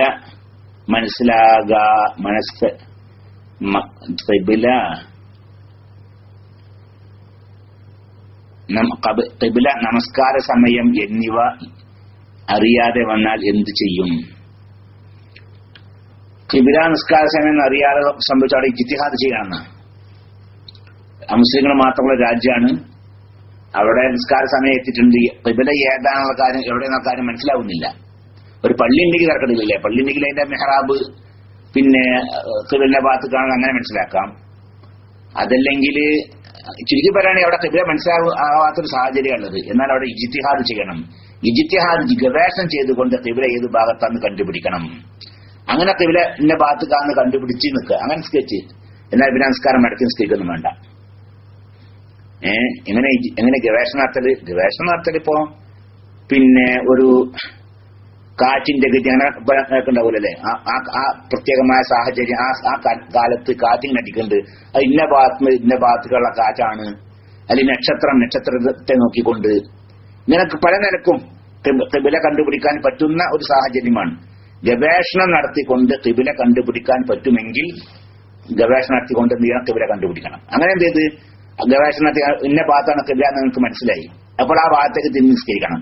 അങ്ങനെ നിസ്കരിച്ച നിസ്കാരം മടക്കി നിസ്കരിക്കണ്ട, മടക്കി നിസ്കരിക്കണ്ട. നേരെ മറിച്ച് അങ്ങനെ ഗവേഷണം നടത്തിയിട്ട് എന്ത് ചെയ്തില്ല, കണ്ടുപിടിക്കാൻ പറ്റിയില്ല, അവൻ ആളെ തഹയ്യൂറായി പരിഭ്രാന്തനായി, ഒരു പിടുത്തം കിട്ടുന്നില്ല എങ്ങനെ നോക്കുമ്പോഴും. എന്നാലോ അപ്പോൾ അവിടെ നിസ്കരിക്കണം, അവിടെ എവിടേക്കും തിരിഞ്ഞ് നിസ്കരിക്കന്നെ, പക്ഷേ നിസ്കാരം മടക്കി നിസ്കരിക്കുകയുമാണ്. മനസ്സിലായല്ലേ? ഗവേഷണം നടത്തി ഖിബില കണ്ടുപിടിക്കാൻ സാധിക്കുകയാണെങ്കിൽ അവൻ ആ ഗവേഷണം നടത്തുകയും ഇന്ന ഭാഗത്താണ് ഖിബില എന്ന് മനസ്സിലാക്കുകയും ചെയ്ത് അങ്ങനെ ആ ഭാഗത്തേക്ക് തിരിഞ്ഞ് നിസ്കരിക്കണം. അങ്ങനെ ആ സ്കെച്ച് ചിലപ്പോൾ ഖിബിലിന്റെ ഭാഗത്തേക്ക് ആയിക്കോണമെന്നില്ല, പക്ഷെ അവൻ ഗവേഷണം നടത്തിയപ്പോൾ ആ ഭാഗത്താണ് ഖിബില എന്ന് ആണ് അവനക്ക് മനസ്സിലായത്. അപ്പൊ അങ്ങനെ അങ്ങോട്ട് തിരിഞ്ഞ് നിസ്കരിച്ച് എന്നാൽ പിന്നെ നമസ്കാരം മടക്കി നിസ്കരിക്കണം, പിന്നെ വേണ്ട, ആ നമസ്കാരം സഹിയായിരിക്കുന്നു, മടക്കി നിസ്കരിക്കൊന്നും വേണ്ട. ഗവേഷണം നടത്തിയൊക്കെ നോക്കി, പക്ഷെ സംഗതി തിരിഞ്ഞു കിട്ടുന്നില്ല. എന്നാലോ എവിടേക്കെങ്കിലും തിരിഞ്ഞ് നിസ്കരിക്കുക, പിന്നീട് ഖിബില മനസ്സിലായാൽ അത് മടക്കി നിസ്കരിക്കുകയും വേണം. പിന്നെ فإن فقد وأمكن الاجتهاد بأن كان عارفا بالأدلة القبلة كالشمس والقمر والنجوم من حيث دلالتها عليها حرم التقليد ووجب عليه الاجتهاد. وإن تحير المجتهد هذا لم يقلد في الأظهر لجوازه فصلى كيف كان ويقضي وجوبا.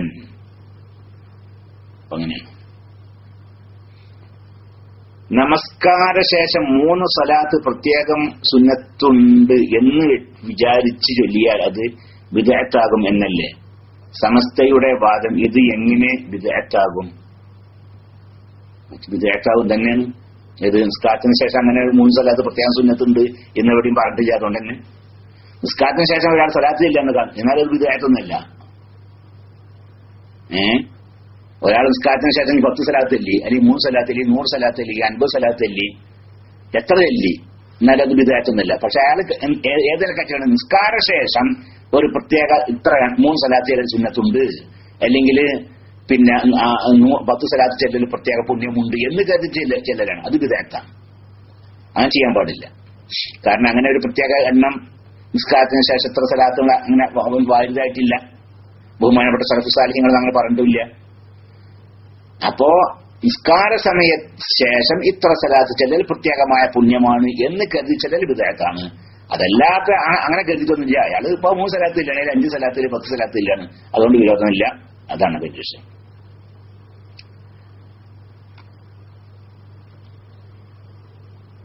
പിന്നെ അസ്സലാമു അലൈക്കും. വലൈക്കും അസ്സലാം വറഹ്മത്തുള്ളാഹി. ഉസ്താദെ, ശബരിമലയിൽ നിന്ന് കിട്ടുന്ന അരവണ പായസം നമുക്ക് കഴിക്കാൻ പറ്റുമോ? നമുക്ക് കഴിക്കാം. അത് പ്രത്യേകമായ പുണ്യമുണ്ട് എന്ന് കരുതാതെ അതിനെ ബഹുമാനിക്കാതെ നമുക്ക് കഴിക്കുകയൊക്കെ ചെയ്യാം. അതുകൊണ്ട് വിരോധമില്ല. അത് നല്ല രസമുള്ള സാധനം നിൽക്കുക, രസത്തിന് വേണ്ടി കഴിക്കുക, അതുകൊണ്ട് വിരോധമില്ല. അതേ സമയത്ത് അത് ശബരിമലയിൽ നിന്ന് കൊണ്ടുവരുന്നതാണ്, അതിന് പുണ്യമുള്ളതാണ് എന്നൊക്കെ കരുതി കഴിക്കൽ ഹറാമാണ്, അത് പാടില്ല. അസ്സലാമു അലൈക്കും. വലൈക്കും അസ്സലാം വറഹ്മത്തുള്ളാഹി. ഉസ്താദെ, തക്ബീറിന്റെ കൂടെ നിയ്യത്ത് ഉണ്ടെങ്കിൽ മാത്രമേ നിസ്കാരം സഹിയാവുകയുള്ളൂ എന്ന് ഞാൻ നേരത്തെ പറഞ്ഞാണ്. വീണ്ടും ഇത് വന്നതാണത്. നേരത്തെ പറഞ്ഞു, നേരത്തെ മറുപടി പറഞ്ഞു. അസ്സലാമു അലൈക്കും. വലൈക്കും അസ്സലാം വറഹ്മത്തുള്ളാഹി. നമ്മുടെ റൂമിന്റെ അടുത്തുള്ള പള്ളിയിൽ ഒരു ഉയർന്ന ഗ്രേഡിൽപ്പെട്ട പോലീസ് ഓഫീസർ കാലിൽ വലിയ എന്തോ ഓപ്പറേഷൻ ചെയ്തതിന്റെ ഭാഗമായി അയാൾ ധരിക്കുന്ന ഷൂവോട് കൂടിയേ പള്ളിയിൽ നിസ്കരിക്കാൻ വരുന്നത്. ഏകദേശം 300 മീറ്റർ ദൂരം നടന്നാണ് അയാൾ പള്ളിയിൽ വരുന്നത്.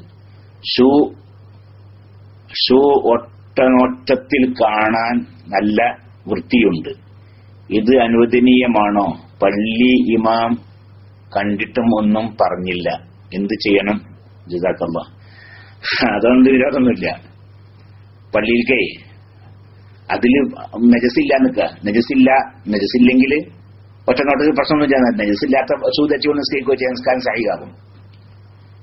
നേരെ മറ്റേ നജസുണ്ട് എന്ന കാര്യം ഉറപ്പാണ്. എന്നാൽ ആ ഷൂവിന്റെ മേൽ നജസുണ്ടുള്ള കാര്യം ഉറപ്പാണ്. അപ്പൊ നിസ്കരിച്ചാൽ സഹിയാവൂല. നജസുണ്ടുള്ള കാര്യം ഉറപ്പില്ല, എന്നാൽ നിസ്കരിച്ചാൽ സഹിയാവും ചെയ്യും. അത് അയാൾക്ക് ഉറപ്പുണ്ടാവും അതിന്റെ മേൽ നജസൊന്നുമില്ലാന്ന്. അപ്പൊ അതുകൊണ്ട് അത് വിരോധമുള്ള വിഷയമല്ല. ഹദീസിലും അങ്ങനെയൊക്കെ തന്നെയാണ് ഉള്ളത്. ഹദീസിലും അങ്ങനെയൊക്കെ തന്നെയാണ് സാധാരണ പിന്നെ ഉള്ളത്. അങ്ങനെ തന്നെയാണ്. നിങ്ങളിന്ന് ബഹുമാനപ്പെട്ട സഹാബത്ത് ചോദിക്കുകയാണ് ചെയ്തിട്ടുണ്ട് റസൂലുള്ളാഹിനോട്, അള്ളാഹുവിന്റെ റസൂലെ ഞങ്ങൾ വരുന്ന വഴിക്ക് പിന്നെ ഈ മോശമായ സ്ഥലങ്ങളൊക്കെ ഉണ്ട്, സ്ത്രീകൾ അവരുടെ അങ്ങനല്ല ഈ വീടൊക്കെ അടിച്ചു വൃത്തിയാക്കിയിട്ട് അത് കൊണ്ടുവരുന്ന സ്ഥലങ്ങള് പലതും കൊണ്ടുവരുന്ന സ്ഥലങ്ങളൊക്കെ ഉണ്ട്. അതിലേക്ക് വെള്ളമൊക്കെ വന്നിട്ട് പിന്നെ അവിടെയൊക്കെ ആകെ നാശമായിട്ടുണ്ടാവും. അങ്ങനത്തെ സ്ഥലത്തു കൂടിയൊക്കെ ഞങ്ങള് ചവിട്ടിട്ടൊക്കെയാണ് വരുന്നത്. അങ്ങനെ ഞങ്ങൾക്ക് പള്ളിക്കാൻ കടക്കാൻ പറ്റുമോ എന്ന് ചോദിച്ചു. സുഖാണ്ട്. അപ്പൊ റസൂലുള്ളാഹി പറഞ്ഞത്, നിങ്ങൾ പള്ളിക്ക് പ്രവേശിക്കുന്നതിന് മുമ്പായിട്ട് നിങ്ങളുടെ ചെരുപ്പിന്റെ അടിയിൽ വല്ല ഉണ്ടോ നോക്കുക. വല്ല ഉണ്ടെങ്കിൽ നിങ്ങൾ നിലത്ത് വെച്ച് ശരിക്കും വരരുത്, രണ്ട് പള്ളി കടന്നോളിന്നാണ്. ഒന്നില്ലെങ്കിൽ നേരെ കടക്കുകയും ചെയ്യാം. അതാണ്.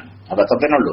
ആകയാൽ നജസ് ഇല്ല എന്ന് നജസ് ഉണ്ട് എന്ന് ഉറപ്പുണ്ടെങ്കിൽ അത് നിസ്കരിച്ചാൽ പറ്റും, നിസ്കാരം സഹിയാവുകയില്ല. നജസ് ഉണ്ടെന്ന കാര്യം ഉറപ്പില്ല, എന്നാലോ നിസ്കരിച്ചാൽ നിസ്കാരം സഹിയാവുകയും ചെയ്യും. പിന്നെ ഇനി കുറെ ചോദ്യം ഉണ്ടല്ലേ, ഇപ്പൊ ഒരുപാടുണ്ടേനും. റഹ്മാനറബ്ബ് എത്രയാണ് പോച്ചിട്ടാ. ഇതൊക്കെ ഇപ്പോൾ വായിച്ചെടുക്കാനും ബുദ്ധിമുട്ടാണ്. ഇനി ഇൻഷാ അല്ലാഹ് നമുക്ക് ഇതൊക്കെ ഞാനൊന്ന് ഇരുന്നിട്ടേ ഒരുപാടുണ്ട്. അപ്പൊ ഞാൻ ഇങ്ങനെ ഇനി ഇരുന്നിട്ട് ഇങ്ങനെ നോക്കട്ടെ. എന്നിട്ട് PM-ലൂടെ നൽകാൻ പറ്റുന്ന മറുപടി PM-ലൂടെ നൽകാം. അതല്ലാത്തത് ഇൻഷാ അല്ലാഹ് നാളെ ഈ സമയത്ത് മൈക്കെടുത്ത് സംസാരിക്കുന്ന സമയത്ത് ഇൻഷാ അല്ലാഹ് അതിന് മറുപടി നൽകാം. അല്ലാഹു സുബ്ഹാനഹു വ തആല ഈ ചോദിച്ചതും പറഞ്ഞതും കേട്ടതൊക്കെ അള്ളാഹു തൃപ്തിപ്പെട്ട അമലുകളെ കുറിച്ച് ഉൾപ്പെടുത്തി തരട്ടെ. ഇതൊക്കെ നമുക്ക് ആഖിറത്തിൽ ഒരു വലിയ മുതൽക്കൂട്ടായി അള്ളാഹു കബൂൽ ചെയ്യട്ടെ. അള്ളാഹു സുബ്ഹാനഹു വ തആല ദുആ കൊണ്ട് പല ആളുകളും ആവശ്യപ്പെട്ടിട്ടുണ്ട്. അവരുടെയൊക്കെ ഹലാലായ ഉദ്ദേശങ്ങളൊക്കെ നിറവേറ്റി കൊടുക്കട്ടെ. പിന്നെ സന്താനങ്ങളില്ലാത്തവർക്ക് അള്ളാഹു സാലിഹ്യങ്ങളായ സന്താനങ്ങളെ നൽകട്ടെ. ആൺകുട്ടികളെയും പെൺകുട്ടികളെയും അള്ളാഹു റബ്ബുൽ ഇസ്സത്ത് നൽകട്ടെ.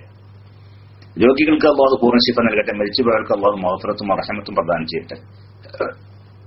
മാരകമായ രോഗങ്ങൾ തൊട്ട് അള്ളാഹു തആല കാത്തുരക്ഷിക്കട്ടെ. പെട്ടെന്നുള്ള മരണങ്ങൾ, അതുപോലെ തന്നെ മാരകമായ രോഗങ്ങൾ, ഇതിനെത്തൊട്ടൊക്കെ അള്ളാഹു സുബ്ഹാനഹു വ തആല നമ്മയും നമ്മോട് ബന്ധപ്പെട്ട എല്ലാവരെയും കാത്തുരക്ഷിക്കട്ടെ. വിവാഹപ്രായം എത്തിയ കുട്ടികൾക്ക് അള്ളാഹു അനുയോജ്യരായ ഇണകളെ പ്രദാനം ചെയ്യട്ടെ. അവരെയും അവരുടെ കുടുംബത്തെയും അള്ളാഹു സന്തോഷിപ്പിക്കട്ടെ. കച്ചവടക്കാർക്ക് അള്ളാഹു കച്ചവടത്തിൽ ബർക്കത്ത് പ്രദാനം ചെയ്യട്ടെ. ജോലിക്കാർക്ക് ജോലിയിൽ ബർക്കത്ത് പ്രദാനം ചെയ്യട്ടെ. ജോലിയില്ലാത്തവർക്ക് മനസ്സിന് തൃപ്തിപ്പെട്ട നല്ല റാഹത്തുള്ള നല്ല ജോലി അള്ളാഹു നൽകി അവരെ അനുഗ്രഹിക്കട്ടെ. വിസ സംബന്ധമായ പ്രശ്നമുള്ള ആളുകൾക്കൊക്കെ പ്രശ്നങ്ങളൊക്കെ പ്രശ്നം തീർത്തു കൊടുക്കട്ടെ. വീട് പണി പൂർത്തിയാവാത്തവർക്ക് അള്ളാഹു അത് പൂർത്തിയാക്കാനുള്ള സാഹചര്യങ്ങളൊക്കെ ഒരുക്കി കൊടുക്കട്ടെ. അള്ളാഹു ദുനിയാവിലും ആഖിറത്തിലും രക്ഷപ്പെട്ടവരിൽ നമ്മെയും നമ്മോട് ബന്ധപ്പെട്ട എല്ലാവരെയും ഉൾപ്പെടുത്തി തരട്ടെ. بحق سيدنا محمد صلى الله عليه وسلم بحقوق جميع الأنبياء والمرسلين وبحقوق جميع عبادك الصالحين وصلى الله على سيدنا محمد وآله وصحبه أجمعين. سبحان ربك رب العزة عما يصفون وسلام على المرسلين والحمد لله رب العالمين. السلام عليكم ورحمة الله تعالى وبركاته.